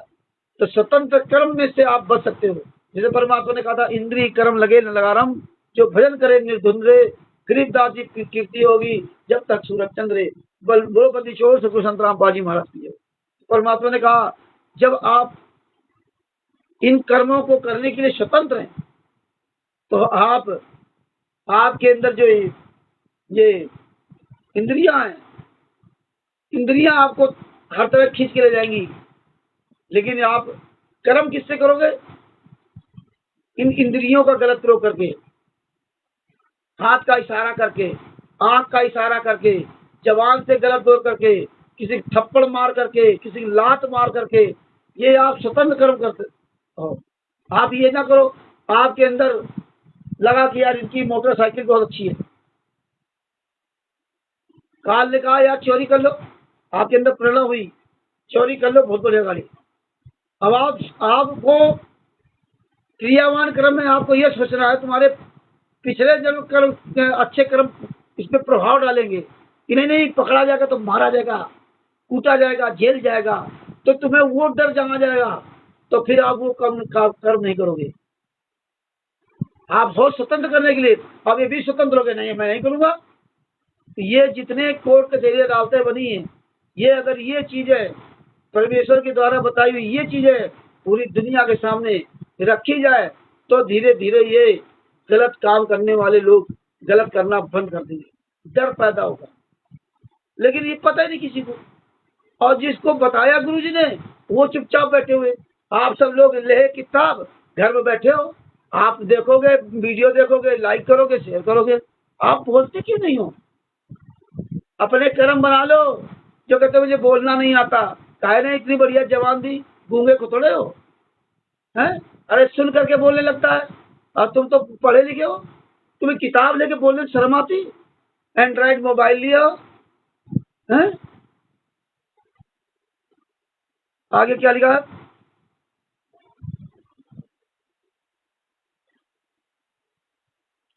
ये ना सोचो कि जो भी ये चिल्ला रहे हैं रामचंद्र वो अब केसों के बारे में नहीं बता रहा, अब ये बात कर रहा, ये संतराम पाजी महाराज के बारे में नहीं बोल रहा, अब ये ज्ञान देने लगा पवन की तरह।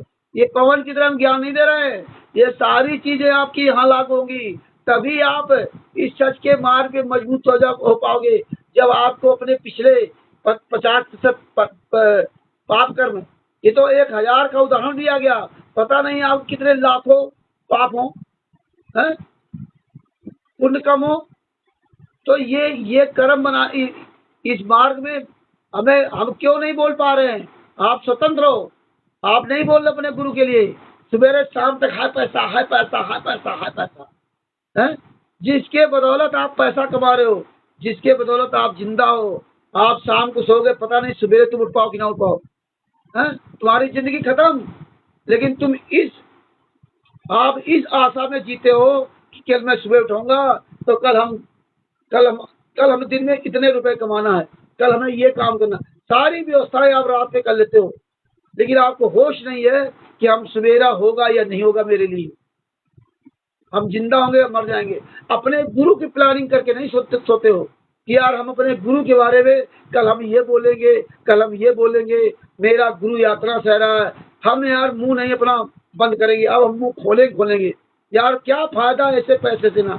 आज हम लाखों रुपए कमा रहे हैं, किसके बदौलत? इस शरीर के बदौलत। किसके बदौलत? उस परमात्मा की बुद्धि से। एक टांग चली गई तो अरबों खरबों खर्चे से एक टांग नहीं आएगी। जिस दिन तुम्हारे ऊपर बीतेगी ना, तब समझ में आएगा। कई हमारे भाई बंधु हैं जिनको बेचारों को शुगर की बीमारी है, उनसे पूछिए क्या दशा उनकी, कैसे बेचारे रहते हैं, लेकिन अपने गुरु के लिए बोल रहे हैं। उनको पिछले पाप कर्म तो भोग रहे हैं, लेकिन वो वर्तमान में क्रियावान कर्म सही कर रहे हैं। अब ये क्रियावान कर्म में जो एक स्वतंत्र कर्म है, तो इसमें ये स्वतंत्र करने के लिए तो इनको ज्ञान है कि यार हम पिछला कर्म तो भोग रहे हैं, वो तो अलग बात है, लेकिन मेरा गुरु यात्रा से ये उनके अंदर दर्द है। भले वो दवाई खा के जी रहे, लेकिन धन है वो लोग जो इतनी विपरीत परिस्थितियों में होने के बाद भी अपने गुरु के बोल रहे हैं। और तुम यार सब चंगे हो, अच्छे हो, जवान हो, और तुम्हारे मुंह से आवाज नहीं निकलती। ये पुस्तक लेकर बैठ गए, तुम्हारा बाप 73 साल का जेल में यातना से है, और तुम कह रहे मुझे बोलना नहीं आता। और फिर हम तुमको लेके कहीं चले? जब तुम्हें कोई बोलना नहीं आता तो हम तुम्हें लेके कहाँ चले? हैं? फिर कह रहे रामचंद्र बस इतना आता है, रामचंद्र ऐसा क्यों नहीं करता, शत्रुघ्न जी ऐसा क्यों नहीं करते? ये नहीं सोचते कि हमें क्यों नहीं ऐसा करते। अगर रामचंद्र परमेश्वर की दया से रात दिन भौंक सकता है, क्योंकि हमें डर है, क्योंकि हमने पढ़ा है ये सब। हम तुम्हारी तरह नहीं है, परमेश्वर की दया से समय खोया है, परमेश्वर की दया से 20 लाख रुपए को लात मार दिया ने। आज हम भी 50,000 रुपए महीने, 60,000 रुपए महीने के आदमी थे, हम बिना तिलक के राजा थे। 3 गाड़ियां थी, ये सब जानते हैं। पवन तक संजय गुंडे सब जानते हैं, ये कानपुर वाले। ऐसा को थोड़ी कोई हम घसियारा रहा हूँ, बंदी छोड़ की दया से रहा है। 5 लाख से 45 लाख तक गाड़ियों से ऐश किया, 5 स्टार 3 स्टार हर होटल में भोजन किया, खाना खाया, अपने पैसे से नहीं, तो परमेश्वर ने सब 100 करवाए थे। अपनी गाड़ी तो मारुति वैन ऑटो फाटो रहे, लेकिन नौकरी में एक से एक लग्जरी गाड़ियों से ऐश आराम किया है। ये सब जानते हैं। आज मैं रिक्शा चला रहा हूँ, हम हवा कार भी चलाई 45 लाख की, और आज 1.5 लाख का रिक्शा भी चला रहा हूँ। मुझे कोई दोनों फर्क नहीं, हमें कोई शर्म नहीं। रिक्शा चला रहा हूँ, 3 ऑटो, मारुति वैन खड़ी बाहर, नई गाड़ी खरीदी थी, स्कूल के अलावा कोई काम नहीं किया। लॉकडाउन के बाद से आज भी उसे गाड़ी खड़ी है, आज भी कहीं कोई बुकिंग नहीं, साल भर से 1.5 साल से स्टार्ट नहीं किया। लोग कहते हैं बेच दो, खड़ी है, जब इतनी परिस्थितियां होने के बाद भी। वक्त आएगा परमेश्वर सब तुम्हारी व्यवस्था करेगा। अरे अपने गुरु के लिए, अरे तुम्हारा जो गुरु है, असंख्य ब्रह्मांडों का मालिक है, इससे बड़ा ताकतवर कौन है? सारी व्यवस्था तुम्हारी पूरी कर, उसको पता है कि मेरे बच्चे क्या चाहिए। तो आप लोगों को बता दूंगा तो आप लोग बड़ा ताज्जुब मानोगे, यार रामचंद्र तारीफ करता है, रामचंद्र बड़ी बड़ी बड़ाई करता है, रामचंद्र ये वो। अभी परसों नरसों हमारा जो साला था, हमारा क्या साला, तो परमात्मा बच्चा है। हमने कभी जिंदगी में नहीं सोचा था कि कोई इस तरह आदमी आएगा और सहयोग करेगा करके। अभी परसों नरसों आया, कई बार कह चुका जी घर बनवा लो, हमने भैया हम घर नहीं बनवाएंगे, अरे जो भी 20-25 लाख रुपए लगेगा हम बनवा देंगे। अच्छा ऐसे अच्छा लोन करवा लो आप, हम सब करवा देंगे, किस्तें सब हम दे देंगे, मकान हम सब बनवा देंगे। हमने कहा वो भी नहीं करना, पढ़ाई इनकी पूरी जाए बस, मुझे घर मकान नहीं बनाना। सैकड़ों बार आकर के बार बार कहता है। हमारे पड़ोसी बगल में 2 पड़ोसी वो हमसे कहते रहे उस समय जब मैं गुरु जी शरण नहीं था, तब कहते रहे कि रामचंद्र भैया अपना मकान बनवा लो, पैसा मैं आपको दूंगा, जब हो तब आप देते रहना। कौन आदमी ऐसा करेगा? कई बार उन्होंने कहा, लेकिन हमने कहा हम भैया मकान नहीं बनवाएंगे। देखिए परमेश्वर की ये दया, जो कहते हैं ना मार मार के खीर खिलाते हैं, तो ये हमारे साथ हो रहा है। हाँ, ये हमारे साथ हो रहा है। प्रारब्ध कर्म में कुछ पाप कर्म ऐसे होते हैं कि कभी कभी हमको भी उधर आते हैं, हमें भी उधर दिखाते हैं, हमें भी लोभ मोह उत्पन्न करते हैं। ऐसा नहीं कि मेरे अंदर ऐसा नहीं होता, ये तो सबके अंदर होता है। लेकिन हमें जो ये स्वतंत्र कर्म है और ये क्रियावान कर्म में, ये स्वतंत्र कर्म मुझे बचा लेते हैं।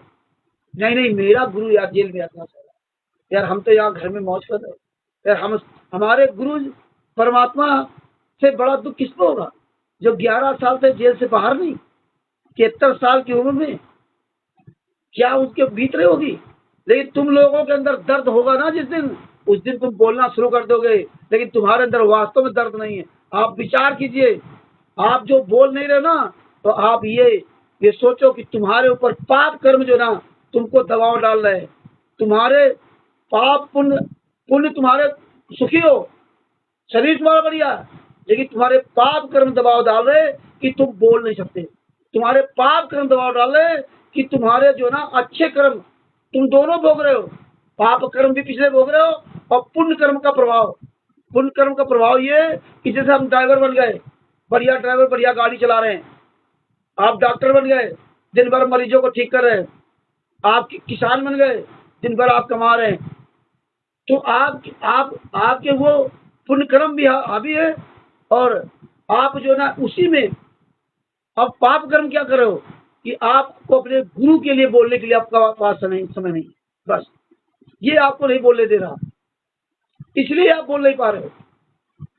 तुम्हारे स्वतंत्र कर्म है ये, तुम्हारा गुरु के लिए बोलना है स्वतंत्र कर्म है, ना बोलना ये तुम्हारे स्वतंत्र कर्म। मर्जी या तो बोलो, मर्जी या ना बोलो, लेकिन तुम्हें वो ये कर्म नहीं करने दे रहा।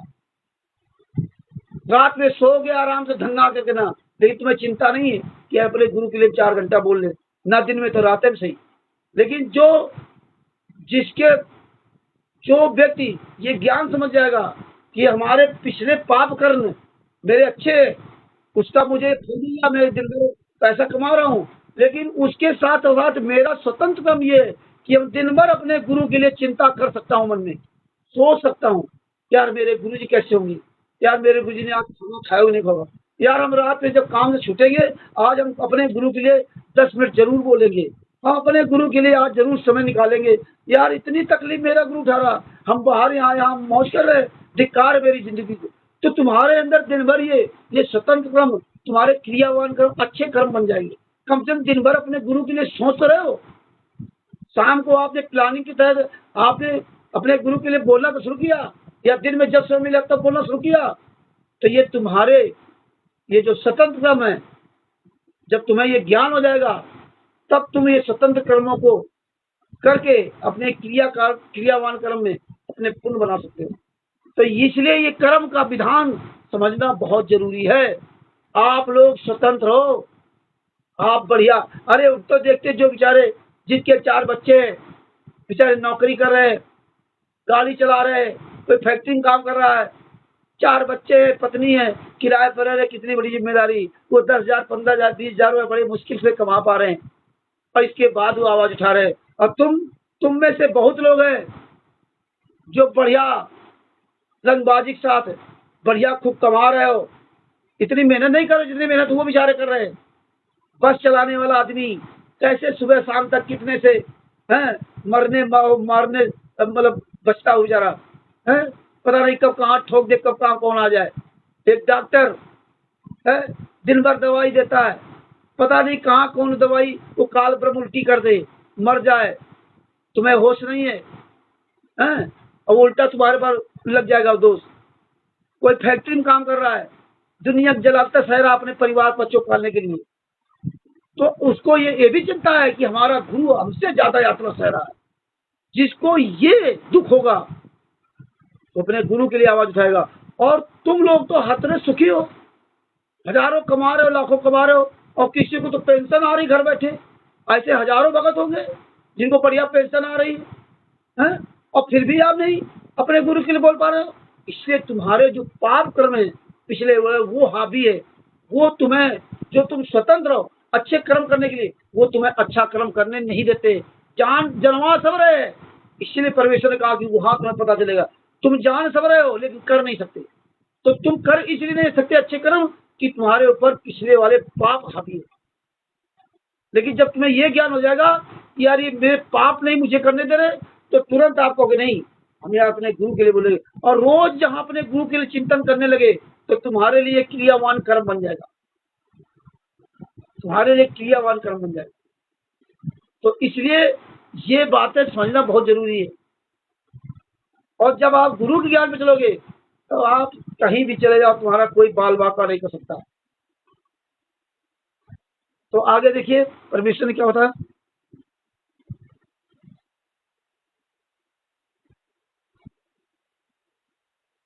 श्री राम, फिर वह संचित कर्मों में सुग्रीव के भाई बाली को राम ने मारा, यह स्वतंत्र कर्म था। फिर ये संचित कर्मों में जमा होकर प्रारब्ध बना। अब स्वतंत्र कर्म जो कर रहे हो यही तुम्हारे संचित कर्म बन जाएंगे, मतलब ये इकट्ठे होते जा रहे हैं अगले जन्म के लिए। फिर ये संचित कर्म हो जाएगी, यही तुम्हारे फिर इस तरह के प्रारब्ध कर्म बन जाएंगे। स्वतंत्र कर्म ही संचित कर्म बनता है। और स्वतंत्र कर्म में चाहे चोरी कर लो, चाहे ठगी कर लो, चाहे बेईमानी कर लो। 600 साल पहले स्वतंत्र हम स्वतंत्र थे कि अपने गुरु जी के बारे में गलत सोचना या अच्छा सोचना, ये हम स्वतंत्र थे। भक्ति भी मिली, स्वयं डायरेक्ट परमात्मा मिले, डायरेक्ट कभी सा मिले। और इसके बाद भी हमारे जो स्वतंत्र कर्म थे उन्होंने वो जो स्वतंत्र कर्म हमें करने थे, तो पिछले जन्म के जो हमारे पाप थे वो हमें स्वतंत्र कर्म में अपने गुरु के प्रति आवाज नहीं उठाने दिया। जब वो आवाज नहीं उठाने दिया तो तुम्हारे वो स्वतंत्र कर्म संचित कर्म इकट्ठा होते रहे उस जन्म में, और वो इस समय प्रारब्ध बन गए। और आज फिर वही हो रहा है कि आज तुम्हारे पास समय नहीं तुम्हें दिला रहा है, तुम्हारे पाप इतने ज्यादा हावी हो रहे पिछले वाले कि तुम्हें क्रियावान कर्म में संत रामपाल जी महाराज के प्रति बोलना, राष्ट्रीय समाज सेवा समिति गुंडों के खिलाफ बोलना, ये तुम्हारे जो है स्वतंत्र कर्म नहीं करने दे रहे। जान रहे हो सब कुछ का अत्याचार हो रहा है लेकिन आपको नहीं करने दे रहे, बल्कि बकवास करते रहेंगे। तो ये इसलिए आप अपना क्रियावान कर्म करके, आप स्वतंत्र कर्म जो कर रहे हो इसमें क्रियावान जो कर्म चलेंगे वर्तमान में, तो आप ये अपने गुरु के लिए आज से अभी से आवाज उठाना शुरू कर दो, आवाज उठाना शुरू कर दो। ये सब पढ़ते जाते हो धारा प्रवाह। परमेश्वर ने संत रामपाल जी महाराज ने दया करके बहुत पहले पढ़ाया था, और यही पवन तक आज क्या कर रहा है, जो लोगों के भक्तों के द्वारा 4 लाख का डिजिटल मूल्य के बोर्ड आज उनको दिखा रहा है दिखा रहा, समझा रहा। ये सब हमने पढ़ा। कबीर सागर तो बाद में आया ना, जेल से के बाद में, जेल जाने के बाद इन लोगों ने लॉन्च किया ना। लेकिन परमात्मा ने पढ़ाया और इसका एक एक पॉइंट हमें परमेश्वर समझवाया, क्योंकि हमने परमेश्वर से दया की भीख मांगी, तब ये दया की। नहीं हम इतनी, हमारे अंदर थोड़ी काबिलियत है कि हम आपको ये एक चीज इस तरह समझा सकता हूँ, नहीं। इसीलिए भगत भाइयों ये अच्छी चीज पढ़ो। आगे क्या लिखा है। फिर वह संचित कर्मों में जमा होकर प्रारब्ध बना और श्री किरण रूप में श्री रामचंद्र वाली आत्मा को भोगना पड़ा। ये देखिए, जो शिकारी था जिसने श्री किरण के पैर में विषाक्त तीर मारा था, मारकर हत्या की थी, वही शिकारी बाली वाली आत्मा थी। रावण की मृत्यु 33 करोड़ देवताओं को कैसे मुक्ति के प्रारब्ध कर्म था। रावण की मृत्यु प्रारब्ध कर्म था। ये रामचंद्र महाराज के बाल कांड में पढ़ लेना। रावण ये प्रतापवान राजा था और रावण वो अरिमर्दन था, इसका भाई। और जो विभीषण था वो धर्मरुचि मंत्री था आज का। ये ब्राह्मणों ने श्राप दे दिया, पढ़ोगे तो आप रावण को कभी नहीं जलाओगे। वो अलग बात है जो वर्तमान समय दिखाई दे रहे हो कर रहे हो, लेकिन इतिहास पढ़ो, रामचरित वाला सब कुछ दिया परमात्मा। इसीलिए हमें हमें हर जगह परमेश्वर ने पहले से मजबूत कराया कि कहीं उदाहरण या तुरंत बता सकते हैं। ये रामचरित मानस, भागवत गीता, कुरान, बाइबल, गुरु ग्रंथ साहब, सब में परमेश्वर ने हमें हम पर दया की है, क्योंकि हम पढ़ा है, लगन थी, हमारे पुण्य कर्म जोर थे, और उन प्रारब्ध कर्म में हमने क्रियावान कर्म में हम स्वतंत्र करने के लिए तो हमने उनका इस्तेमाल किया। हम स्वतंत्र हैं, रांची सभा सेवा समिति गुंडों पर जूता चलाए अथवा ना चलाए, तुम स्वतंत्र हो। श्री रामचंद्र तो यार अकल नहीं, रांची सभा सेवा समिति गुंडों चलाता है, जूता चलाता है, तो तुम चुपचाप बैठ गए। अरे तुम्हें रामचंद्र से नफरत क्यों है? अरे रामचंद्र जूता चलाता तो अपने कर्म हो गया, अब तुम्हें लगता है राष्ट्रीय सभा सेवक गलत है तो तुम अपने स्तर से आवाज उठाओ, लेकिन तुम लग जाओगे रामचंद्र के पीछे, जबकि तुम्हें रामचंद्र से कोई मतलब नहीं चाहिए। तो रामचंद्र तुम्हारे ऊपर जूता नहीं चला रहा है, रामचंद्र तुम्हें गलत नहीं बोल रहा है, उनको गलत बोल रहा है जो हत्या बलात्कार की है। तुम तो किसी भी तरह नहीं बोलने लगे हो, तुम तो रामचंद्र की बात करने लगे। तुम्हारा गुरु से रिश्ता है कि रामचंद्र से ना। तो ये बातें आपको अच्छी तरह पढ़ोगे समझोगे तभी समझ में आएंगी। आगे क्या लिखा?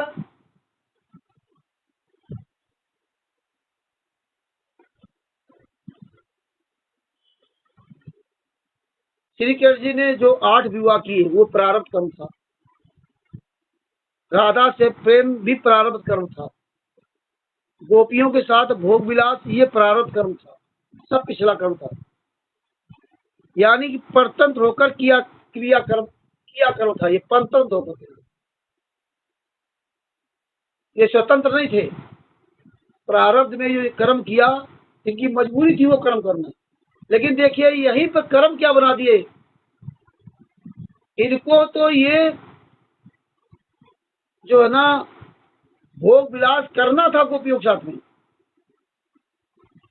और देखिए इसमें लिखा है, परंतु 16,000 स्त्रियां का एक राजा की कैद से छुड़ाकर अपने पार रखकर उनसे भोग विलास करना, ये स्वतंत्र कर्म था, ये भगवान श्री कृष्ण स्वतंत्र कर्म था। लेकिन वो गोपियों वाला वो प्रारब्ध कर्म था उनका। अब प्रारब्ध कर्म में संत रामपाल जी महाराज ने बताया कि जब गोपियां दुर्वासा ऋषि जी को भोजन कराने के लिए मन में ठान लिया था गोपियों ने कि हम दुर्वासा ऋषि को भोजन कराने जाएंगे जमुना के पार, तो वो भगवान श्री कृष्ण ने कहा कि भाई वो भोजन नहीं करते, वो खाना नहीं खाते, अन्न नहीं ग्रहण करते, वो दूब खाते, केवल शुद्ध दूब जो भी थोड़ी वो एक आध पत्ती जो खाते, वो अन्न आहारी नहीं है। लेकिन गोपियां नहीं मानी, जिद करने लगी। ये परमात्मा ने हमें सत्संग सुनाया, इसमें दिया भी है, इसी में इस पुस्तक में बहुत कुछ दिया है। अब ये देखिए अगर हम पढ़े नहीं होते चारों तरफ तो आपको उदाहरण देकर कैसे समझा सकते थे, और ये दिया तो गुरु जी ने है। तो परमेश्वर ने इसीलिए 2015 में 16 में और बाद में भी पढ़वाया, और आज भी मैं पढ़ता हूँ। तो गोपियों से जब कहा, गोपियों से कहा भगवान श्री कृष्ण वो अन्न नहीं खाते, बोले नहीं हम तो जाएंगे। तो बोले जाओ, तो बोले कैसे जाए, जमुना जी बड़ी हुई है फुल पावर से, कैसे निकल जाएंगे। तो उन्होंने कहा कि जमुना जी पर वहां जब घाट पहुंचना तो वहां जमुना जी से बोलना, हे जमुना मैया, अगर भगवान श्री कृष्ण योगी है, भोग विलास नहीं करते हैं, तो मुझे रास्ता दे देना, ये बात कहना।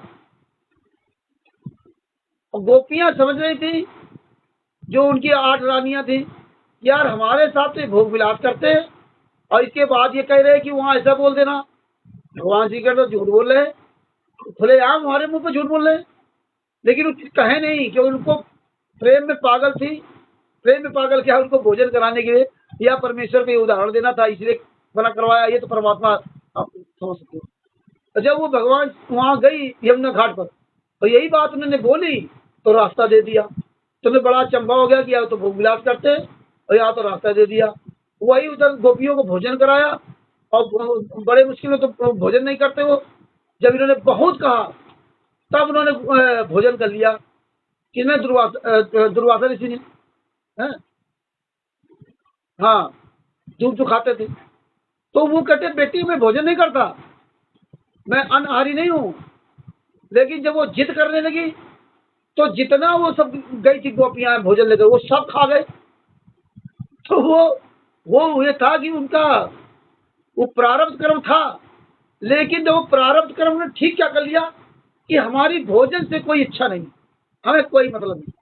आप कह रहे हो तो खा लिया जबरदस्ती आपका मन रखने की, लेकिन मेरा कोई सिलेंडर नहीं। यही परमात्मा ने बताया कि आप इस संसार की चीजों से आप मोह खत्म कर दो। कर्म तो कर रहे हो लेकिन मोह खत्म कर दो। नहीं नहीं, हम इसके बगैर जिंदा नहीं सकते, मिल जाए तो ठीक, ना मिल जाए तो कोई बात नहीं। आप उस पर आश्रित ना हो, जो मिल जाए वो खा लो। और जब भगवान जब वो चली वहां से तो बोले भैया जमुना जी बड़ी होगी, परमात्मा कैसे क्या होगा, कैसे पार होंगे? तो उन्होंने कहा कि वही बात कही कि वहां बोल देना कि हाँ, वो भगवान श्री कृष्ण के बारे में उन्होंने बताया था। और इधर इन्होंने कहा था कि अनहारी नहीं है, है? कि अगर वो दुर्वासा ऋषि अनहारी नहीं है तो हमें रास्ता दे दे। तब इधर से रास्ता दिया था, जब इधर से भगवान श्री कृष्ण तरफ से जा रही थी। और जब वहां गई तो उन्हें भोजन करा दिया। जब भोजन सब खा गए तब उनके मन में आया कि भगवान श्री कृष्ण कहते कि वो तो अन्नहारी नहीं है। और ये बात हमने जमुना जी के से कही तो उन्होंने रास्ता दे दिया। और जबकि वो सब अन्न खा गए, ये सब कैसे होगा भैया? और उधर से उन्होंने कहा कि भगवान श्री कृष्ण अगर योगी नहीं है, भोग विलासी नहीं है, तो मुझे रास्ता दे दे। तो वो रास्ता दे दिया। तब भगवान श्री कृष्ण ने पूछा था उन्होंने, तब भगवान श्री कृष्ण ने पूछा किया गोपियों ने कि ये बात मेरे समझ नहीं आई कि आपने कहा कि वो अन्न नहीं है और सब अन्न खा गए और जमुना जी ने रास्ता दे दिया। और उधर से उन्होंने कहा कि ये भोग विलासी भगवान श्री कृष्ण नहीं है, अगर नहीं है तो रास्ता दे दें और आप भोग विलास भी हमारे साथ करते। तब उन्होंने उनसे कहा था कि हम अपने लिए नहीं कर रहे, हम अपने लिए जी नहीं रहे, हमारा कोई इससे मतलब नहीं। आप आप आपके अंदर ये भाव है तो आप जैसा चाह रही हैं, हमारा उससे कोई लगाव नहीं। इसीलिए एक परमात्मा ने कहा कि इंद्रिय कर्म लगे न लगा रहा, जो भजन करे निर्धुंध रे, गिरिदास जी कीर्ति होगी जब तक सूरज चंद्रे। इसीलिए परमेश्वर ने हमें सुदर्शन सुपद महाराज जी का उदाहरण दिया था। 56 प्रकार के भोजन, पता नहीं कितने प्रकार के भोजन देवकी जी ने बनाया और उसके मन में तो खोट थी। उन्होंने सबसे एक एक कौर निकाला, एक एक ग्रास निकाला, सबको मिला कर लिखा। और बोले इसको तो अकल ही नहीं, क्योंकि उनको 56 भोग से कोई मतलब ही नहीं था। तो यही परमात्मा कहते जब तक तुम योगी नहीं बनोगे तब तक इस संसार से पार होने का कभी मन में सोच मत लेना। इसलिए योगी बनो, अपना जो है ये क्रियावान कर्म वर्तमान से जो कर रहे हो, तो जो तुम स्वतंत्र हो तो तुम्हारे पाप और पुण्य दोनों तुम्हारे पर हावी होंगे। पाप हमारे, कभी हम गरीब हैं, लाचार है, हमारे पास पैसा नहीं है, रात दिन हम सोच रहे हैं हम अपने बच्चों को कपड़े कैसे दें, बच्चों को पढ़ाए लिखाएं कैसे, तो बहुत समस्या आएंगी। मेरे माता पिता कैसे, या मेरे कितनी बीमारियां हैं कैसे ठीक हो, हे भगवान हे भगवान। तो भगवान तो आप ये सोच लो कि आप का जो है ना पाप तुम्हारे कट रहे हैं और कट उसमें रहे कि उन पाप के समय आपने गुरु की याद कर रहे हो, अपने गुरु के कष्ट को देख करके अपना कष्ट छोटा समझ लेते हो, है ना? फिर अपने गुरु को याद कर लेते हैं, यार हमारे गुरु जी देख लो कितना कष्ट रहा है, तो बाहर है। तो तुम्हारे फिर वो पाप भी कट रहे हैं और तुम्हारे ये जो है ना पुण्य कर्म का इतना प्रभाव, इतना जोर है कि आप वो अच्छे कर्म अपने गुरु के प्रति दया भाव रखना, अपने गुरु के प्रति श्रद्धा भाव, आंसू बहाना, उनके दुख में दुखी होना, ये तुम्हारा स्वतंत्र कर्म बन गया। और ये क्रियावान कर्म हो गया। ये स्वतंत्र कर्म और क्रियावान कर्म अगर इस जन्म में नहीं भी पार हो पाए तो ये आपके अगले जन्म में आपके अंदर वो भक्ति भाव पैदा होगा। परमेश्वर ने कहा कई युगों की भक्ति से उसका ये भाव होता है, तभी नरसिंह जी वगैरह सभी बदल पाए। तो इसलिए प्रारब्ध कर्म के बारे में, ये सब कर्मों के बारे में अच्छी तरह समझना चाहिए आप लोगों को। और आशा करता हूँ कि आप जरूर आवाज उठाएंगे। हालांकि इस चैप्टर बहुत बड़ा है, काफी लोग जो है ना, बेचारों का नेट खत्म हो जाता है, दिन भर बेचारे मेहनत करते हैं, इतनी देर नहीं सुन पाते, और हम तो परमात्मा की दया जैसे चल रहा है चल ही रहे। तो इसलिए ये पेज नंबर 346 है। श्री कृष्ण जी ने 8 विवाह किए थे, ये आपको बताया। अब नीचे इसी का पूरा जो ना कल पूरा करेंगे।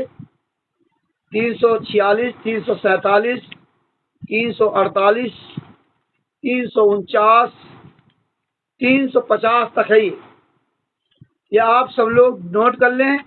आप लोग सब लोग ये सब कबीर सागर का सरलार्थ अध्याय कर्म बोध का सारांश पेज नंबर 345 से लगा 350 तक आपके जीवन के लिए बहुत महत्वपूर्ण ये 4-5 पेज हैं।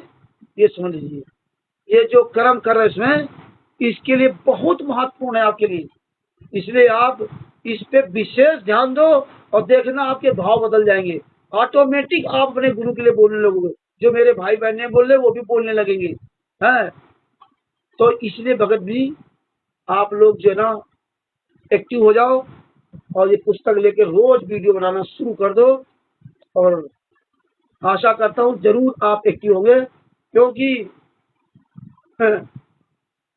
अतिशय रगड़ करे जो कोई चंदन अनल प्रकट करे सोई। कई हमारे भाई बहन जो आज बोल रहे हैं उसमें बहुत प्रयास परमेश्वर ने करवाया दास के द्वारा, तो आज वो बोलने लगे। आज परमेश्वर की ऐसी दया हो रही है कि उनके दिल से पूछिए, जब नहीं बोलते थे तो क्या था और आज बोल रहे तो क्या है। आप जिस दिन बोलने लगोगे ना, तो कुछ दिन बाद आपको पता चलेगा कि आपके अंदर कितना बड़ा परिवर्तन हुआ। अंदर आपके विचारों में, आपके भाव में। आप कहीं गलत काम करने जा रहे हो तो वहां तुरंत आपका ये बचाएंगे, तुम्हें गलत काम करने से रुकाएंगे। तो ये बोलने का ये फायदा है। और जब आवाज उठाओगे पूरी दुनिया के सामने, आपका वीडियो पूरा वर्ल्ड देखेगा, तो राष्ट्रीय समाज सेवा सुविध बिंदे की ऐसी तैसी तो होगी। तुम्हारे जगत के भाई बंधु जो तुम्हारे खिलाफ है, जो तुमसे जलन रखते हैं, वो जब वीडियो देखते हैं तो वो उनके भी दिमाग ठिकाने हो जा रहा है। अरे भैया ये तो यार सोशल मीडिया बोल रहा हो, अरे इसके साथ कोई गलत काम कर दिया तो ये तुरंत वीडियो बना डाल देगा। तो ये डर उनके अंदर घुस जाता है। आप ये ना सोचना कि मैं जवान हूँ या ये जवान तो बोल सकते हैं, हम तो बूढ़े, हम क्या बोल सकते हैं। चाहे आप बूढ़े हो, चाहे जवान हो, चाहे जिस उम्र के हो, चाहे बीमार हो, चाहे परेशान हो, आवाज उठाना जिस दिन तुम शुरू कर दोगे ना, तो उस दिन तुम्हारे क्षेत्र वाले, तुम मोहल्ले वाले भी तुमसे जो ना डरेंगे। यार भैया, क्योंकि बोलना इतना आसान काम नहीं है। सच बोलना बहुत कठिन काम है आज के युग में, और सदियों से कठिन रहा, जबकि है बहुत आसान काम। काल ब्रह्म के लोग झूठ 24 घंटा बोल सकते हैं, इतना उनका मनोबल आत्मबल ऊंचा होता है। काल ब्रह्म उनका इतना मनोबल ऊंचा करता है। और तुम यार परमात्मा के शरण में हो, तुम्हारा तो उनसे करोड़ों गुना आपका आत्मबल मजबूत होना चाहिए, लेकिन तुम उनके आगे अपनी हार मान लेते हो। यार ये तो हजारों लाखों लोग हैं, यार हम अकेले क्या कर सकते हैं। एक अकेला चना कैसे भाड़ फोड़ सकता। आप अपनी चना की तुलना करने लगते हो। दुनिया की कहानियां, तुम्हारा मन तुम्हें मार देता है। तुम भूल जाते हो कि यार ये साला कालब्रह्म की शरण में होकर के ना राष्ट्रीय समाज सेवा समिति गुंडा पूरी दुनिया को लूट रहा है, हम तत्व के होकर के छुप रहे हैं। देखिए कितनी बड़ी पावर दे रखी कि तुमसे रात दिन साले गुंडे, राष्ट्रीय समाज से गुंडे, ऑडिटर, नामदार, संचालक हैं, तमाम तरह के सवाल करेंगे। हैं आप गुरदोई फलाने डिमका, गुरुजी नाम दीक्षा दे रहे, गुरुजी ये कर रहे, पुस्तकें गुरुजी छपवा रहे, खुलेआम 24 घंटा झूठ बोल रहे। लेकिन तुम्हें सच बोलने के लिए तुम्हारे पास टाइम नहीं है, तुम्हें डर है। कहते इससे क्या होगा। रामचंद्र सजूसन जी बोल रहे इससे क्या होगा। अरे बोल बोल कर तो राष्ट्रीय समाज सेवा समिति गुंडों ने पूरे वर्ल्ड में कब्जा कर दिया। बोल बोल कर अन्य धर्म गुरुओं ने हजारों लाखों शिष्यों को, लाखों लोगों को अपने पीछे लगा लिया, मूर्खों को। और हम लोग बोल रहे हैं तो 4 लोग नहीं इकट्ठा हो पा रहे हो, है ना। तो आप ये सोचिए कि आपका जो प्रारब्ध कर्म है तुम्हें इस समय करने नहीं दे रहे। वो प्रारब्ध कर्मों में अच्छे बुरे में निर्णय के स्वतंत्र कर्म आप कर सकते हो, वो क्रियावान कर्म में आपके ट्रांसफर हो सकते हैं अच्छे बुरे, लेकिन नहीं। तो इसलिए कि समझोगे तो जरूर कर्म करोगे। मैं आशा करता हूं कि जो लोग नहीं बोल रहे हैं वो भी कल से वीडियो बनाना शुरू कर देंगे। आदत डालो, धीरे धीरे सब होगा भगत जी। साहब, साइकिल से ज्यादा कठिन कोई काम नहीं है। जब आप साइकिल चलाना नहीं आता है तो बताइए कितनी उसके टायर चौड़े होते हैं, 2 अंगुल बस, 2 अंगुल पे साइकिल चलती है पृथ्वी पर, और आप चला नहीं सकते। लेकिन जब सीख जाते हैं तब चाहे जैसे मटको, चाहे जैसे हिलो डुलो, साइकिल नहीं गिरेगी, क्योंकि आपके माइंड से पूरा बैलेंस सेट हो गया। तो इसीलिए भगत भाइयों, आवाज उठाना शुरू करो, बोलो कि ज्ञानामृत शरण विश्वनाथ पुस्तक का खूब प्रचार करो, और आप इनके जो चैनल का नाम वायरल करो खूब, और पूरी दुनिया बताओ।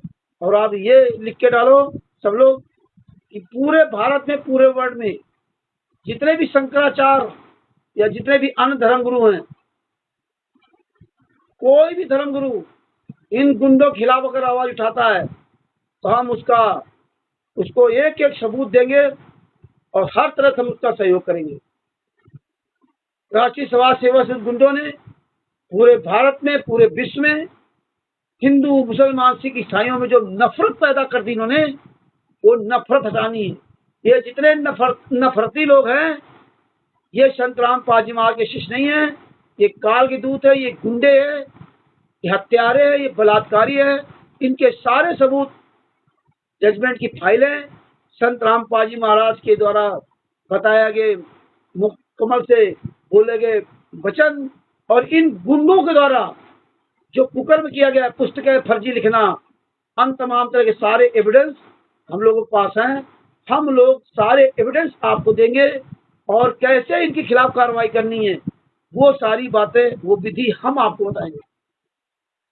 तो उससे आप सफल हो सकते हैं, क्योंकि इनके पास टीम है, हम लोगों के पास टीम नहीं है। हम तो कह रहे 100 आदमी खड़े हो जाए बोलने वाले, इनकी औकात नहीं जो आश्रम में कहीं बोल जाएं। 100 लोग खड़े हो जाए बोलने वाले, सिर्फ 100 लोग। तो इसलिए हम उनका सहयोग करेंगे, और आप सब सहयोग करें, उनके चैनलों को सब्सक्राइब करें, खूब कमेंट लिखें। तो भैया मेहनत करनी सब लोगों को, साथ अपने शब्दों की यही विराम देता है। और जितने भी हमारे भाई बहन सब लोग जुड़े हैं, बंदी छोड़ सतगुरु संत रामपाल जी महाराज की जय हो। ये वीडियो अधिक से अधिक शेयर करो, और कल इसका जो आधा अधूरा रह गया वो कल आपको बताएंगे। पढ़ के सुनाना होता तो हम आप 5 पन्ने आपको पढ़ के सुना देते। तो सुनाने से कोई फर्क ऐसे नहीं पड़ता, एक एक विधि बतानी चाहिए। और हम इसलिए बोलते हैं कि आप सुनो चाहे ना सुनो, आप इन चीजों को स्वीकार करो न करो, मेरा रिवीजन होता रहता है। हमें ये रिवीजन करना है, क्योंकि हम अगर रोज पढ़ेंगे नहीं तो हम ये भूल जाएंगे। परमेश्वर ने बताया ना, जंग लग जाती है, घर मकान होता है, रोज साफ करते रहना चाहिए।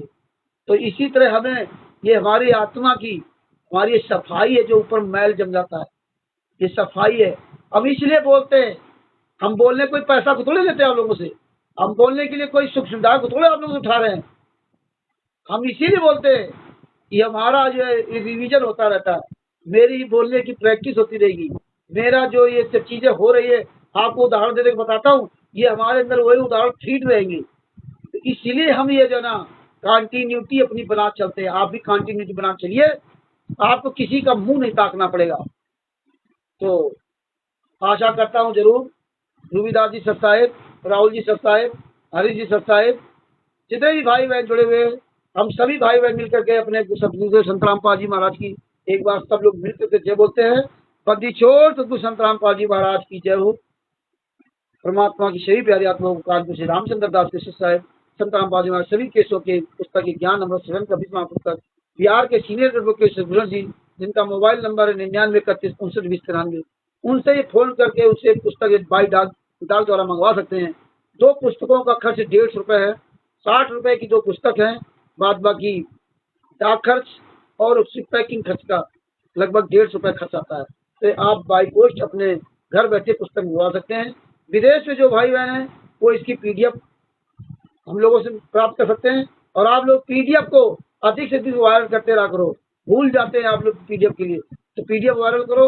ये पीडीएफ को आप कोई भी विदेशों में कहीं बैठा हो, इस 212 पेज की पुस्तक को आप इसकी फाइल वहाँ इस पुस्तक को निकलवा सकते हैं और अपना कल्याण करा सकते हैं। लाखों लोगों ने इस पुस्तक को पढ़ करके इन गुंडों से अपने आप को बचा लिया, अपने कर्म खोलने से वो बच गए और आप भी बचेंगे। और ये जितने भाई बहन पुस्तक दिखा रहे हैं आप उनसे पुस्तक प्राप्त कर सकते हैं।